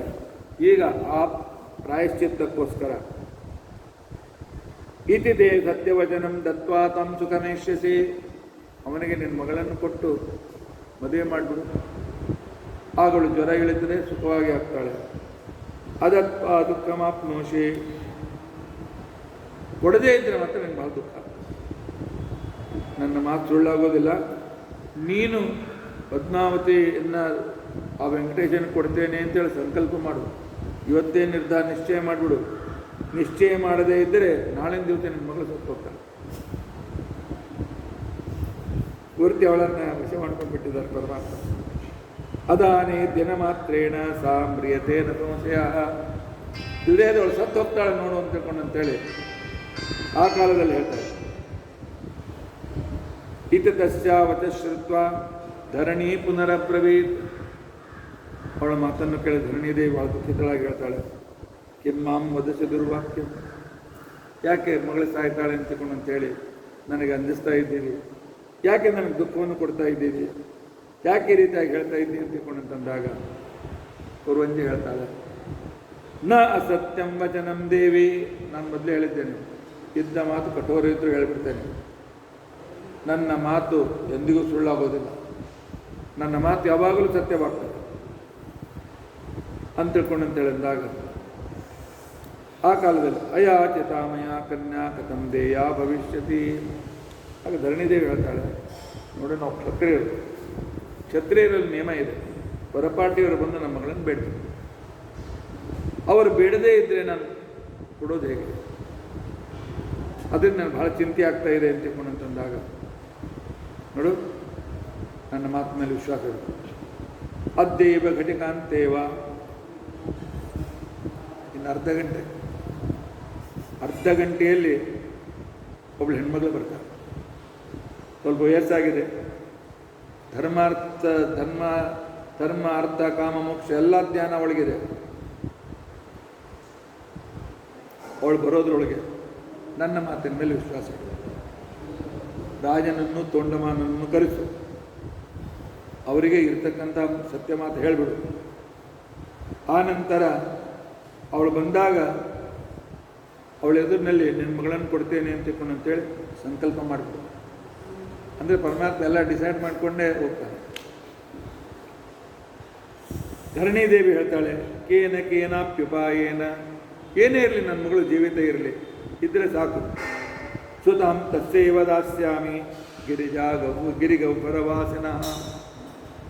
ಕೊರವಂಜಿ, ನಿನ್ನ ಎದುರು ನಾನು ಪ್ರತಿಜ್ಞೆ ಮಾಡ್ತೇನೆ, ಆ ತಿರುಪತಿಯ ಶ್ರೀನಿವಾಸನಿಗೇನೆ, ಆ ಪರ್ವತದ ಮೇಲಿರ್ತಕ್ಕಂಥ ಶ್ರೀನಿವಾಸನಿಗೇನೆ ನನ್ನ ಮಗಳನ್ನು ಕೊಡ್ತೇನೆ, ಇದು ನಿಶ್ಚಿತ ಅಂತ ತಿಳ್ಕೊಂಡಂತೆ. ಕೊರವಂಜಿ ಹೇಳ್ತಾಳೆ, ಮುಂಚೇತ್, ಆಗ ನಿನ್ನ ಮಗಳು ಸಾಯೋದು ಗಟ್ಟಿರ್ತ,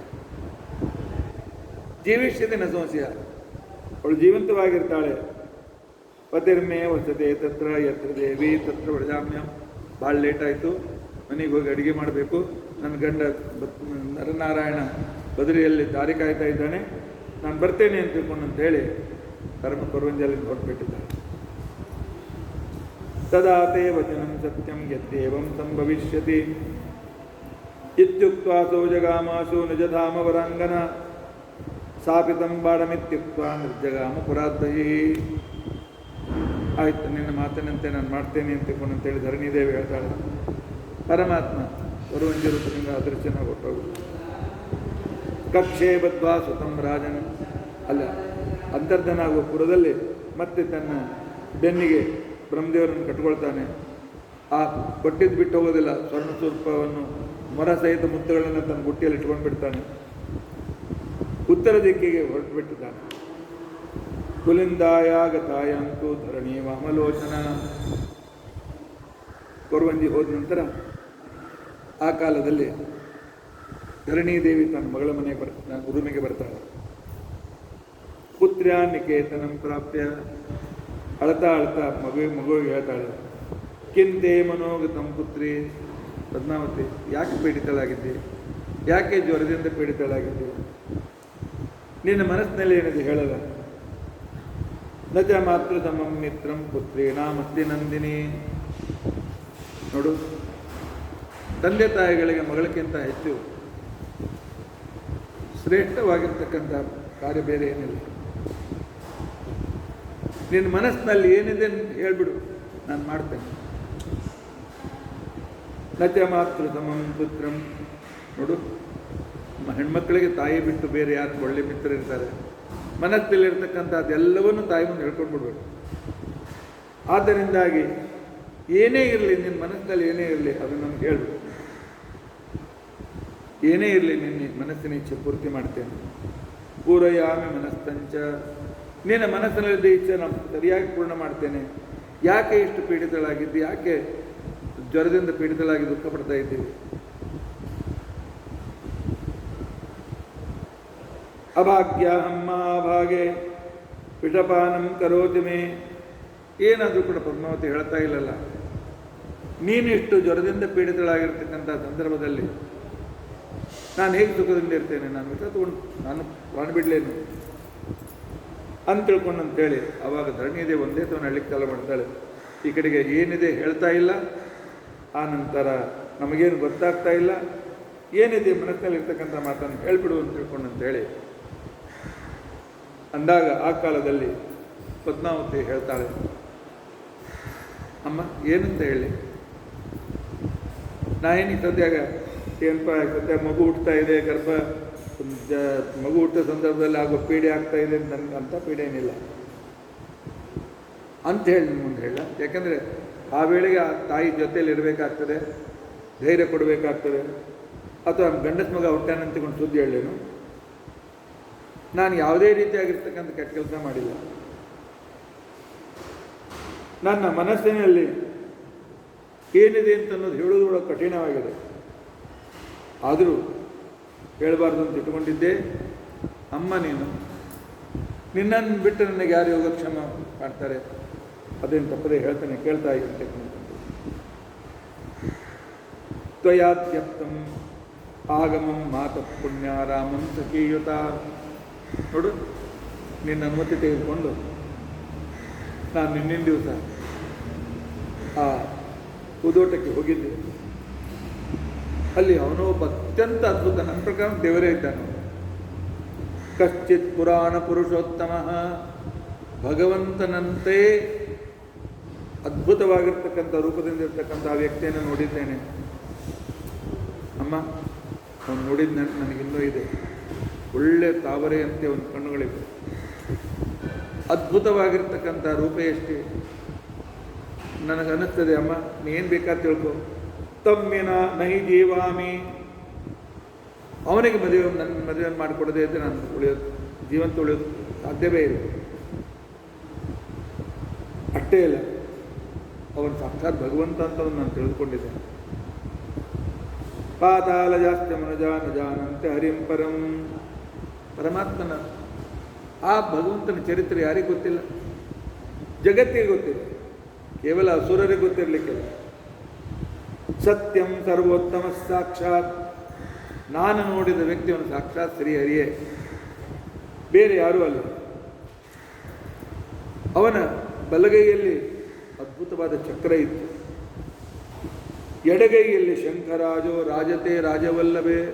ಅಮ್ಮ, ಅವನ ಎಡಗೈಯಲ್ಲಿ ಶಂಖ ಇತ್ತು, ಅವನ ಕಂಠದಲ್ಲಿ ಕೌಸ್ತುಭಮಣಿ ಇತ್ತು, ಮಕರ ಕುಂಡಲಗಳನ್ನು ಧಾರಣ ಮಾಡಿದ್ದ. ಯಾವ ಚಕ್ರದಿಂದ ಸಂಪೂರ್ಣ ಕಾಶಿ 2 ಸಲ ಸುಟ್ಟು ಹೋಗಿತ್ತು, ಆ ಚಕ್ರ ಶಂಖಧ್ವನಿಯನ್ನು ಕೇಳಿ ಅಸುರರು ಓಡಿ ಹೋಗ್ತಾರೋ ಅಂತಹ ಶಂಖಚಕ್ರ ಗದಾಪದ್ಮದಿಂದ ಅಲಂಕೃತನಾಗಿದ್ದ. ಅವನ ಭಕ್ತರು ಹೇಗಿರ್ತಾರೆ ಹೇಳ್ತೇನೆ ಕೇಳು ಅಮ್ಮ. ಪರಮಾತ್ಮನ ಭಕ್ತರು ವೇದಶಾಸ್ತ್ರ ಪರಾಯೇಚ, ವೇದಶಾಸ್ತ್ರಗಳನ್ನು ಯಥಾಶಕ್ತಿ ಅಧ್ಯಯನ ಮಾಡ್ತಾರೆ. ಭಗವಂತ ಭಕ್ತರ ಲಕ್ಷಣ ಪದ್ಮಾವತಿಯನ್ನು ಲಕ್ಷ್ಮೀ ಕಡೆಯಿಂದ ಭೂದೇವಿ ಕಡೆಯಿಂದ ಹೇಳ್ತಾ ಇದ್ದಾರೆ. ಪರಮಾತ್ಮನ ಭಕ್ತರು ವೇದಶಾಸ್ತ್ರಗಳನ್ನು ಯಥಾಶಕ್ತಿ ಅಧ್ಯಯನ ಮಾಡ್ತಾರೆ. ಏಚ ಸ್ವಧರ್ಮಾಚರಣೆ ರತಃ, ಅವರು ತಮ್ಮ ಸ್ವಧರ್ಮವನ್ನು ಎಂದಿಗೂ ತ್ಯಾಗ ಮಾಡೋದಿಲ್ಲ. ವೇದೋಕ್ತಂ ಕರ್ಮ ಕುರುವಂತೆ, ಶಾಸ್ತ್ರಾನುಸಾರವಾಗಿ ಸಂಧ್ಯಾ ವಂದನೆ, ದೇವರ ಪೂಜೆ, ಆನಂತರ ಪಿತೃತರ್ಪಣ, ಅತಿ ಪೂಜಾ, ವೈಶ್ವದೇವ, ತಂದೆಗಳ ಶ್ರಾದ್ದಾದಿಗಳನ್ನು ತಪ್ಪದೇ ಮಾಡ್ತಾರೆ ಅವರು. ಶಂಖಚಕ್ರಾಂಕಿತ ಏಚ, ದಿನಾಲು ಗೋಪಿಚಂದನ ಹಚ್ಕೊಂಡು ಶಂಖಚಕ್ರ ಗದಾ ಪದ್ಮಗಳನ್ನು ಧಾರಣ ಮಾಡ್ತಾರೆ.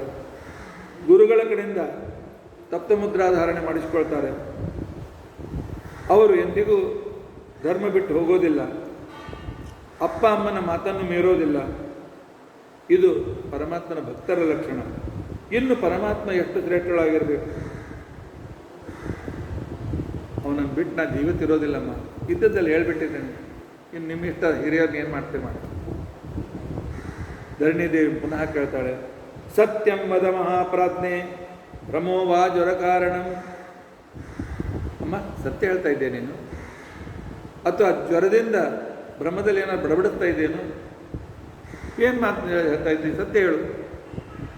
ಏನೋ ಮನಸ್ಸಿನಲ್ಲಿರ್ತಕ್ಕಂಥ ಹೇಳ್ತೇನು ಅಂತಿಕೊಂಡು ತಂದಾಗ ಪದ್ಮಾವತಿ ಹೇಳ್ತಾಳೆ, ಅಮ್ಮ ಇಲ್ಲ, ಇದ್ದ ಮಾತನ್ನೇ ಸತ್ಯ ಹೇಳ್ತೇನೆ.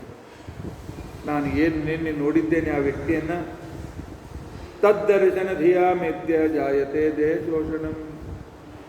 ಅವನನ್ನು ಪುನಃ ಪುನಃ ನೋಡಬೇಕು ಅಂತ ಅನ್ನೋ ಬಯಕೆಯಿಂದ ನನಗೆ ಈ ರೀತಿಯಾದಂಥ ಜ್ವರ ಬಂದು ನಾನು ಪೀಡಿತಳಾಗಿದ್ದೇನೆ. ಬಹುಶಃ ಅವನು ಸಿಗದೇ ಇದ್ದರೆ ಸತ್ತೋಗ್ತೇನೇನು ಯಾರಿಗೂ. ಅಲ್ಲಿ ಪರಮಾತ್ಮ ನಾಟಕ, ಇಲ್ಲಿ ಲಕ್ಷ್ಮೀದೇವಿಯ ನಾಟಕ. ಜನಕರಾಜ ಹೇಳ್ತಾನೆ, ಮುಂದಿನಾಯ್ತು ಹೇಳ್ರಿ, ಪರಮಾತ್ಮನ ಲೀಲೆ ಎಷ್ಟು ಚೆನ್ನಾಗಿದೆ. ಶತಾನಂದರು ಹೇಳ್ತಾರೆ, ಸಾಂತಯಿತ್ವ ಸುತಾಂ ಭದ್ರ. ಅಮ್ಮ, ನಿನ್ನ ಮನಸ್ಸಿನಂತೆ ಆಗ್ತದೆ, ಚಿಂತೆ ಮಾಡಬೇಡ, ಅದಕ್ಕೆ ಬೇಕಾಗಿರ್ತಕ್ಕಂಥ ಎಲ್ಲ ಅನುಕೂಲತೆ ವ್ಯವಸ್ಥೆಯನ್ನು ಮಾಡ್ತೇನೆ ನಾನು ಅಂತ ಹೇಳಿ ಅಲ್ಲಿಂದ ಅವಳು ಗಂಡನ ಹತ್ರ ಬಂದಿದ್ದಾಳೆ. ಪಾಕಾರ್ಥಂ ಪರಮಾನಂದ ಭರಿತ ಭಾಗ್ಯ ಸಂಪದ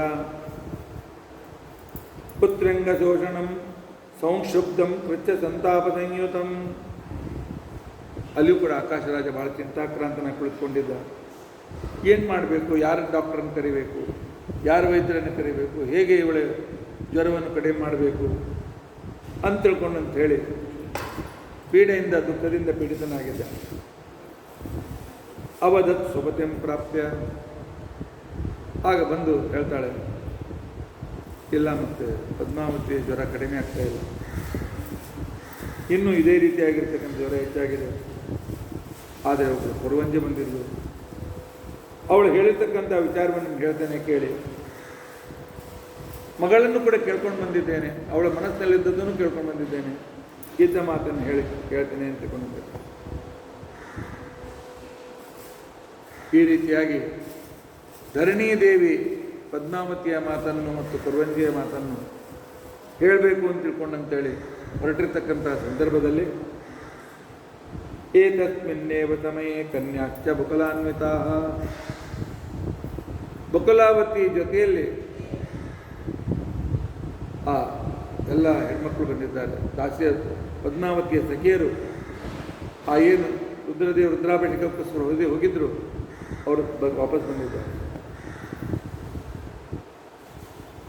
ತಂಬಾರಾನ್ ಸೆರಸಾ ತೃತ್ವ. ಅಲ್ಲಿಯ ಪ್ರಸಾದವನ್ನು ತಲೆ ಮೇಲೆ ಇಟ್ಟುಕೊಂಡು ಬ್ರಾಹ್ಮಣರಿಂದ ಮುಖ್ಯ ಮುಂದೆ ಮಾಡಿಕೊಂಡು ಬ್ರಾಹ್ಮಣರ ಮಂತ್ರವನ್ನು ಹೇಳ್ತಾ ಇರತಕ್ಕಂಥ ಸಂದರ್ಭದಲ್ಲಿ ರಾಜಧಾನಿಗೆ ಬಂದಿದ್ದಾರೆ. ಸಮಾಗತಾನ್ ದ್ವಿಜಾನ್ ಸರ್ವಾನ್ ಸಂಪೂಜ್ಯ ವಿಧಿಪೂರ್ವಕಂ. ಬಂದಿರತಕ್ಕಂಥ ಎಲ್ಲ ಬ್ರಾಹ್ಮಣರನ್ನು ವಿಧಿಪೂರ್ವಕವಾಗಿ ಆ ಕಾಲದಲ್ಲಿ ಗಂಧ ಪುಷ್ಪಾಕ್ಷತಾದ್ದೇಶ ಅವರಿಗೆ ಆದರ ಸತ್ಕಾರ ಕರೆಸಿ ಬ್ರಾಹ್ಮಣರಿಗೆ ಪೂಜೆಯನ್ನು ಮಾಡಿ ಅವರ ಆಶೀರ್ವಾದವನ್ನು ತೆಗೆದುಕೊಂಡಿದ್ದಾನೆ, ಪ್ರಸಾದವನ್ನು ಸ್ವೀಕಾರ ಮಾಡಿದ್ದಾನೆ. ಆಗ ಧರಣೀ ದೇವಿಯು ಕೂಡ ರಾಜನ ಹತ್ರ ಬಂದಿದ್ದಾಳೆ. ಬಕುಲಾದೇವಿಯನ್ನು ನೋಡ್ತಾಳೆ. ಬಕುಲಾದೇವಿಯನ್ನು ಭೇಟಿಯಾದ ನಂತರ ಅವಳಿಗೆ ಧರ್ಮದೇವಿಯ ಕೊರವಂಜಿ ಹೇಳಿದ ಮಾತು ನೆನಪಿಗೆ ಬಂತು. ಇನ್ನು ಅರ್ಧ ಗಂಟೆಯಲ್ಲಿ ಒಬ್ಬಳು ಹೆಣ್ಮಗಳು ಬರ್ತಾಳೆ, ವೃದ್ಧಳಾಗಿರ್ತಾಳೆ, ನಿನ್ನ ಇಚ್ಛೆಯನ್ನು ಪೂರ್ಣ ಮಾಡ್ತಾಳೆ ಅಂತ ತಿಳ್ಕೊಂಡು ಅವಳ ಹತ್ರ ಬಂದು ಹೇಳ್ತಾಳೆ, ಯಾರಮ್ಮ ನೀನು, ಏನು ಬೇಕಾಗಿತ್ತು ಅಂತ ತಿಳ್ಕೊಂಡಿದ್ದೇವೆ. ತನ್ನ ದಾಸಿಯರಿಗೆ ಕೇಳ್ತಾಳೆ, ಕೈಸ ಕಸ್ಮಾದುಪಾಯಾತ. ಇವರು ಯಾರು, ಎಲ್ಲಿಂದ ಕರ್ಕೊಂಡು ಬಂದು ಇವಳನ್ನು ನೋಡಿದರೆ ಭಾಳ ಆದರಣೀಯಳು ಅಂತ ಕಾಣುತ್ತದೆ, ಪೂಜ್ಯಳು ಅಂತ ಕಾಣುತ್ತದೆ. ನನ್ನಿಂದ ಏನಾದರೂ ಕೆಲಸ ಇದೆಯೇನು ಕೇಳು, ಈಗಲೇ ನಾನು ಮಾಡಿಕೊಟ್ಬಿಡ್ತೇನೆ. ಆಗ ಈ ರೀತಿಯಾಗಿ ಹೇಳಿದಾಗ ಆಗ ಕನ್ನಿಕರು ಹೇಳ್ತಾರೆ, ಇಲ್ಲ ನಾವು ಕೇಳಿದ್ದೇವೆ, ಅವಳಿಗೆಲ್ಲ ಪರಿಚಯ ಏನಿದೆ ಅಂತೇಳಿ ಆ ಹೆಣ್ಮಗಳಿಗೆ ಕೇಳಿದ್ದೇವೆ. ಅವಳ ಮೇಲೆ ಶೇಷಾಚಲದ ಮೇಲೆ ಇರ್ತಾಳಂತೆ, ಅಲ್ಲಿ ವೆಂಕಟೇಶ್ವರನ ಸೇವೆಯಲ್ಲಿದ್ದಾಳಂತೆ. ತದಾಜ್ಞಾ ಕಾರಿಕಾ ಕಾಚಿತ್. ಅವಳ ಹೆಸರು ಬಕುಲ ಮಾಲಿಕಾ ಅಂತೇಳಿ ಹೆಸರು. ಅನಯ ಧರಣೀ ದೇವಿಯ, ಧರಣೀ ದೇವಿ ಹತ್ರ ನನಗೆ ಕೆಲಸ ಇದೆ ಅಂತ ತಿಳ್ಕೊಂಡು ಅಂತೇಳಿ ಹೇಳಿದ್ಲು. ಆದ್ದರಿಂದ ಅವಳನ್ನು ನಿನ್ನ ಹತ್ರ ಕರ್ಕೊಂಡು ಬಂದಿದ್ದೇವೆ ರಾಣಿ. ಪೃಚ್ಛತಾಂ ಚೈವ ವೃತ್ತಾಂತಂ. ಯಾಕೆ ಬಂದಿದ್ದಾಳೆ ಅಂತ ಕೇಳಿದೆ, ನೀನೇ ಕೇಳ್ಕೊಂಡು ಇದು ಮಾಡಿ ನಮ್ಮ ಅಂತಿಕೊಂಡು ಬಂದಿದ್ದಾಳೆ. ಆ ಕಾಲದಲ್ಲಿ ಆವಾಗ ಧರಣೀದೇವಿ ಬಕುಲಾವತಿಗೆ ಹೇಳ್ತಾಳೆ, ತಿಟ್ಟಭದ್ರೇ ವರಾರೋಹೇ ರತ್ನಪೀಠೆ ಸುಂದರಿಮಲೆ. ಒಂದು ರತ್ನದ ಸಿಂಹಾಸನ ಕೊಡ್ತಾಳೆ, ಕೂತು ಆರಾಮ ಕೂತ್ಕೊಂಡು ಬಂದಿದ್ದಾಳೆ. ಆಗ ಬಕುಲಾವತಿ ರಾಣಿ ಭೇಟಿ ಆಗ್ತದೋ ಇಲ್ಲೋ ಯಾರಿಗೂ ಗೊತ್ತು, ರಾಣಿ ಮಾತಾಡ್ತಾಳೋ ಇಲ್ಲೋ ಅಂತ ಅನ್ನೋದಾಗಿ ಅವಳು ಕೈ ಹಿಡಿದು ಸಿಂಹಾಸನ ಕುಡಿದಾಗ ಭಾಳ ಆಶ್ಚರ್ಯ ಆಯಿತು ಅವಳಿಗೆ. ಆಯ್ತು, ನನ್ನ ಕೆಲಸ ಆಗ್ತದೆ ಅಂತೇಳಿ ಬಕುಲಾವತಿ ಮನಸ್ಸಿನಲ್ಲಿ ವಿಚಾರ ಮಾಡ್ತಾ ಇದ್ದಾಳೆ. ಧರಣೀದೇವಿ ಹೇಳ್ತಾಳೆ, ಸ್ವಾಗತಂ ತೇವರಾರೇ. ಎಲೆ ವೃದ್ಧ ಸ್ತ್ರೀ, ಬಹಳ ಲಕ್ಷಣವತಿಯಾಗಿದ್ದೆ, ನಿನಗೆ ಸ್ವಾಗತ. ಯಾವುದನ್ನು ಹಿಂದಿನ ಜನದ ಪುಣ್ಯ ಇದೆ ಎಂದು ಕಾಣುತ್ತದೆ, ಅದಕ್ಕೋಸ್ಕರ ನೀನು ನನ್ನ ಮನೆಗೆ ಬಂದಿದ್ದೆ, ಮುತ್ತೈದೆ ಇವತ್ತು ಬಂದಿದ್ದೆ, ಕೂತ್ಕೋ. ನಿನ್ನಂಥವರ ಭೇಟಿಯಾಗಿ ನನಗೆ ಭಾಳ ಸಂತೋಷ ಆಗಿದೆ. ನನ್ನ ಭಾಗ್ಯದ ಬಾಗಿಲು ತೆರೆದಿದೆ ಅಂತ ಕಾಣುತ್ತದೆ. ಏನಮ್ಮ, ಏನು ಕೆಲಸ ಆಯಿತು, ಮಾಡಿಕೊಡ್ತೇನೆ ನಾನು ಕಿವರ್ತಮಾಗತೋ ಮಾತಾ, ಅಮ್ಮ ಯಾಕೆ ಬಂದಿದ್ದಿ, ಏನು ಕೆಲಸ ಇದೆ, ವಿಳಂಬ ಮಾಡೋದು ಬೇಡ, ನೀನು ಹೇಳ್ಬಿಡು, ನಿನ್ನ ಕೆಲಸ ಮಾಡಿಕೊಡ್ತೇನೆ ಅಂತ ಕೊಂಡಿದ್ದೆ. ಆಗ ಬಕುಲಾವತಿ ಹೇಳ್ತಾಳೆ, ಏನಿಲ್ಲ, ನಾನೊಬ್ಬ ವರನ ಕಡೆಯಿಂದ ಬಂದಿದ್ದೆ, ಕನ್ಯಾಪೇಕ್ಷಾ ಮುಖ್ಯ ಕಾರ್ಯ. ಉಳಿದ ಮಾತುಕತೆ ಹಾಗಿದ್ದೀನಿ ಹೀಗಿದ್ದೀನಿ ಅದು ಏನು ಮಾಡಬೇಕು, ಮುಖ್ಯವಾಗಿ ನಿನ್ನ ಮಗಳನ್ನು ನನ್ನ ಸ್ವಾಮಿಗೆ ಕೇಳಬೇಕು ಅಂತ ನಾನು ಬಂದಿದ್ದೇನೆ. ಆಗ ಬಕುಲ ಹೇಳ್ತಾ ಇದ್ದಾರೆ, ಆಯಿತು, ನಮಗೂ ವರಾಪೇಕ್ಷೆ ಇದೆ, ನೀನು ವರನ ಕಡೆಯಿಂದ ಬಂದಿದ್ದೆ, ನಾವು ಕನ್ಯಾ ಕಡೆಯವರು, ನಮಗೂ ವರಾಪೇಕ್ಷೆ ಇದೆ. ಗೋ ವರಹ, ಆದರೆ ವರ ಯಾರು, ಯಾವ ದೇಶದಿಂದ ಇಲ್ಲಿ ಬಂದಿದ್ದಾನೆ, ಅವನ ಗೋತ್ರ ಏನು, ಅವನ ನಕ್ಷತ್ರ ಏನು, ಅವನ ಹೆಸರೇನು, ಅವನ ತಂದೆ ಯಾರು, ಅವನ ತಾಯಿ ಯಾರು, ಅವನ ಕುಲ ಏನು ಕೆಲಸ ಮಾಡ್ತಾನೆ, ಎಷ್ಟು ಸಂಬಳ ಇದೆ, ಅವನ ಹತ್ರ ಎಷ್ಟು ಸಂಪತ್ತಿ ಇದೆ, ಅವನ ಜಾತಿ ಯಾವುದು, ಎಲ್ಲವನ್ನು ಹೇಳುವಂತಿಕೊಂಡು ಅಂತ ಹೇಳಿರ್ತಕ್ಕಂಥ ಸಂದರ್ಭದಲ್ಲಿ ಆಗ ಬಕುಲ ಮನಸ್ಸಲ್ಲಿ ವಿಚಾರ ಮಾಡ್ತಾಳೆ, ಮಾರ ಏನು ಹೇಳದೆ ಕಳಿಸ್ಬಿಟ್ಟಿದೆ, ಏನಂತ ಹೇಳಿ, ಯಾವ ಅಮ್ಮ ಅಂಥೇಳಿ, ಯಾವ ಅಪ್ಪ ಅಂಥೇಳಿ, ಯಾವ ಕುಲ ಅಂಥೇಳಿ, ಯಾವ ಗೋತ್ರ ಅಂಥೇಳಿ, ಅವನಿಗೆ ಅಮ್ಮನೂ ಇಲ್ಲ, ಅಪ್ಪನೂ ಇಲ್ಲ, ಕುಲನೂ ಇಲ್ಲ, ಗೋತ್ರನೂ ಇಲ್ಲ, ಏನೂ ಇಲ್ಲ. ಈ ರೀತಿಯಾಗಿ ಅವನ ಬಗ್ಗೆ ನಾನು ಏನು ಹೇಳಿ ಅಂತ ತಿಳ್ಕೊಂಡು ಅಂತೇಳಿದಾಗ ಆ ಕಾಲದಲ್ಲಿ ಬಕುಲಾವತಿ ಕೃಷ್ಣನ ನೆನ್ಕೊಂಡು, ಹೇಗೂ ಕೃಷ್ಣನ ತಾಯಿ ಯಶೋದೆ ಅದನ್ನ ನೆನ್ಕೊಂಡು ಅದನ್ನು ಹೇಳ್ಬಿಡ್ತೇನೆ ಅಂತ ನಿಶ್ಚಯ ಮಾಡಿಬಿಟ್ಟಿದ್ದಾರೆ. ಶೃಣು ರಾಜ್ಞಿ ಸವಿಸ್ತಾರಂ ಗೋತ್ರಂ ಬಂಧುಜನಂ ತಥಾ, ಎಲ್ಲ ವಿಸ್ತಾರವಾಗಿ ಹೇಳ್ತಾನೆ ಕೇಳು. ದೇವಕಿ, ಇವನಮ್ಮನ ಹೆಸರು ದೇವಕಿ, ಆ ವರನ ಅಪ್ಪನ ಹೆಸರು ವಸುದೇವ ಶೂರನಂದನ, ಅವರದು ಚಂದ್ರವಂಶ. ಆ ನಂತರ ಅವನ ಹೆಸರು ಕೃಷ್ಣ ಅಂತ ತಿಳ್ಕೊಂಡಂತೇಳಿ ವಶಿಷ್ಠ ಗೋತ್ರದಲ್ಲಿ ಹುಟ್ಟಿದ್ದಾನೆ. ಶ್ರೀವತ್ಸ ಗೋತ್ರ ಅಂತ ಇನ್ನೊಂದು ಕಡೆಯಲ್ಲಿದೆ. ಶ್ರವಣ ನಕ್ಷತ್ರದಲ್ಲಿ ಹುಟ್ಟಿದ್ದಾನೆ. ಇರುವುದು ವೆಂಕಟಗಿರಿಯ ಮೇಲೆ. ವಿದ್ಯಾವಾನ್ ಧನವಾನ್ ಬಲಿ. ಇನ್ನು ಮದುವೆ ಆಗಬೇಕಾದ್ರೆ ನಾಲ್ಕು ಸುಳ್ಳು ಹೇಳಬೇಕಲ್ಲ. ವಿದ್ಯಾವಂತನಾಗಿದ್ದಾನೆ, ಬಹಳ ಹಣವಂತನಾಗಿದ್ದಾನೆ, ಒಂದು ಪೈಸಾವನ್ನ ಹತ್ರ ಇಲ್ಲ, ನನ್ನ ಹತ್ರ ಹೇಳ್ಕೊಳ್ತಾಳೆ. ಬಲಿಷ್ಠನಾಗಿದ್ದಾನೆ, ಒಳ್ಳೆ ಆಚಾರವಂತನಾಗಿದ್ದಾನೆ, 25 ವರ್ಷದ ಯುವಕ. ಇಂಥವನಿಗೆ ನಿನ್ನ ಮಗಳನ್ನು ಕೊಟ್ಟರೆ ನಿಶ್ಚಿತವಾಗಿಯೂ ನೀನು ಸಂತುಷ್ಟಳಾಗ್ತೀವಿ, ಉದ್ಧತಳಾಗ್ತೀವಿ. ಬಾಳೇನು ಹೇಳಿ, ನನ್ನ ಆ ವೆಂಕಟೇಶ್ ಶ್ರೀನಿವಾಸನ ನೋಡಿಬಿಡು, ಆವಾಗ ನಿನ್ನ ಜೀವನೇ ಉದ್ಧಾರವಾಗ್ತದೆ ಅಂತ ತಿಳ್ಕೊಂಡು ಅಂತೇಳಿ ಬಕುಲಾವತಿ ಕೃಷ್ಣನ ಬಗ್ಗೆ ವರ್ಣನೆ ಮಾಡಿಬಿಟ್ಟಿದ್ದಾರೆ. ಆಗ ಧರಣಿದೇವಿ ಕೇಳ್ತಾಳೆ, ವರನ ಬಗ್ಗೆ ಕೇಳಿ ನನಗೆ ಬಹಳ ಸಂತೋಷವಾಗ್ತದೆ, ಆದರೆ ಒಂದು ಸಂಶಯ ಇದೆ. ಒಳ್ಳೆ ಭಾಗ್ಯವಂತ ಅಂತ ಹೇಳ್ತೀವಿ, ಒಳ್ಳೆ ಕುಲೀನ ಅಂತ ಹೇಳ್ತೀವಿ, ಬುದ್ಧಿವಂತ ಹಣವಂತ ಅಂತ ಹೇಳ್ತೀವಿ, ಆದರೆ 25 ವರ್ಷ ಆದರೂ ಇನ್ನೂ ಮದುವೆ ಆಗಾಗಿಲ್ಲ. ಈಗ ಆಗಿನ ಕಾಲಕ್ಕೆ 16-18 ವರ್ಷಕ್ಕೆ ಮದುವೆ ಮಾಡ್ತೀವಿ. ಹುಡುಗಿಯರಿಗೆ 11-12 ವರ್ಷ, ಇವರಿಗೆ 15-16 ವರ್ಷ ಹುಡುಗನಿಗೆ. 25 ವರ್ಷ ಆಯಿತು, ಯಾಕೆ ಮದುವೆ ಆಗಿಲ್ಲ? ಆ ಕಾಲದಲ್ಲಿ ಬಕುಲಾವತಿ ಅಂತಾಳೆ, ನನ್ನ ಬಾಯಿಂದ 25 ವರ್ಷ ಏನಂತ ಉತ್ತರ ಕೊಡಲಿ? ಆದರೂ ಕೊನೆಗೆ ಧೈರ್ಯ ಮಾಡಿ ಹೇಳಿಬಿಡ್ತಾಳೆ, ಕೃತವೈವಾಹಿಕೋ ದೇವಿ. ಇಲ್ಲ, ಅವನಿಗೆ 15-16ನೇ ವಯಸ್ಸಿಗೇನೆ ಸಮುದ್ರರಾಜನ ಮಗಳಾದ ಲಕ್ಷ್ಮೀದೇವಿ ಜೊತೆ ಮದುವೆಯಾಗ್ಬಿಟ್ಟು, ಆದರೆ ಮಕ್ಕಳಾಗಿದೆ. ತತ್ರಾಪತ್ಯ ಮನಾಲೋಕ್ಯ, ಅದರಲ್ಲೂ 2ನೇ ಮದುವೆ ಮಾಡ್ಕೊಳ್ಬೇಕು ಅಂತ ಹೇಳಿ ಹೊರಟಿದ್ದಾನೆ. ಒಟ್ಟು ಸುಳ್ಳು ಹೇಳ್ತಾ ಇದ್ದಾರೆ. ಅವನಿಗೆ ಉಳಿದ ಯಾವ ದೋಷನೂ ಇಲ್ಲ. ಅದನ್ನೆಲ್ಲ ಕೇಳಿದ ನಂತರ ಅವಳಿಗೆ ಗೊತ್ತಾಯಿತು, ಇವನು ಪದ್ಮಾವತಿ ಯಾರನ್ನು ನೋಡಿದ್ದಾಳೆ, ಅವನ ಕಡೆಯಿಂದ ಬಂದಿದ್ದಾಳೆ, ಕೊರವಂಜಿ ಹೇಳಿದ್ದು ಕೂಡ ಸತ್ಯ ಇದೆ, ಆದರೂ ಎಲ್ಲ ವಿಚಾರ ಮಾಡಬೇಕು ಅಂತ ತಿಳ್ಕೊಂಡು ಅಂತೇಳಿ ತನ್ನ ಗಂಡನಾಗಿರ್ತಕ್ಕಂಥ ಆಕಾಶರಾಜನನ್ನು ಧರಣಿದೇವಿ ಕರೀತಾಳೆ. ಏಕಾಂತದಲ್ಲಿ ನಡೆದಿರ್ತಕ್ಕಂಥ ಸಂದರ್ಭವನ್ನು, ಘಟನೆಗಳನ್ನು ಆ ಕಾಲದಲ್ಲಿ ಸೂಚನೆ ಮಾಡ್ತಾಳೆ. ಧರಣಿದೇವಿ ರಾಜನಿಗೆ ಏನು ಹೇಳಿದ್ಲು, ರಾಜ ಮುಂದೆ ಯಾವ ರೀತಿಯಾಗಿರ್ತಕ್ಕಂಥ ವ್ಯವಹಾರವನ್ನು ಮಾಡಿದ, ಯಾವ ಕ್ರಮದಲ್ಲಿ ಶ್ರೀನಿವಾಸನ ಮದುವೆ ನಿರ್ಧಾರವಾಯಿತು. ಈಗಾಗಲೇ 1 ಗಂಟೆ ಆದದ್ರಿಂದಾಗಿ ಉಳಿದ ವಿಚಾರ ನಾಳಿನ ದಿವಸ ನಾವು ತಿಳಿದುಕೊಳ್ಳಿಕ್ಕೆ ಪ್ರಯತ್ನಿಸೋಣ. ಪರಮಾತ್ಮನ ಅದ್ಭುತವಾಗಿರ್ತಕ್ಕಂಥ ಲೀಲೆ. ಯಾವ ರೀತಿ ನಾಟಕ ಮಾಡ್ತಾನೆ ಹೇಳಲಿಕ್ಕೆ ಬರೋದಿಲ್ಲ. ಯಾವ ರೀತಿಯಾಗಿ ಭಕ್ತರನ್ನು ಸಂತೋಷಪಡಿಸ್ತಾನೆ ಹೇಳಲಿಕ್ಕೆ ಆಗೋದಿಲ್ಲ. ಅಂಥ ಆ ಶ್ರೀನಿವಾಸನ ವಿಶಿಷ್ಟವಾಗಿರ್ತಕ್ಕಂಥ ಲೀಲೆ ಕುರುವಂಜಿಯಾಗಿ ಸಾಮಾನ್ಯರಂತೆ ವ್ಯವಹಾರವನ್ನು ಮಾಡ್ತಾ ಎಲ್ಲ ದೇವತೆಗಳನ್ನು ಸಂತೋಷಪಡಿಸಿದ ತನ್ನ ಕಾರ್ಯವನ್ನು ತಾನೇ ಮಾಡಿಕೊಂಡಿದ್ದಾನೆ. ಮುಂದೆ ಈ ವಿವಾಹದ ನಿಶ್ಚಿತಾರ್ಥ ಇತ್ಯಾದಿ ಹೇಗಾಯಿತು ಅಂತ ಅನ್ನೋದನ್ನು ಕ್ರಮವಾಗಿ ನಾವು ನೋಡಿಕೊಳ್ಳೋದಕ್ಕೋಸ್ಕರ ಪ್ರಯತ್ನಿಸೋಣ. ಇತಿಯದ್ಯ ಕಥಾ ಪ್ರಸಕ್ತಿ.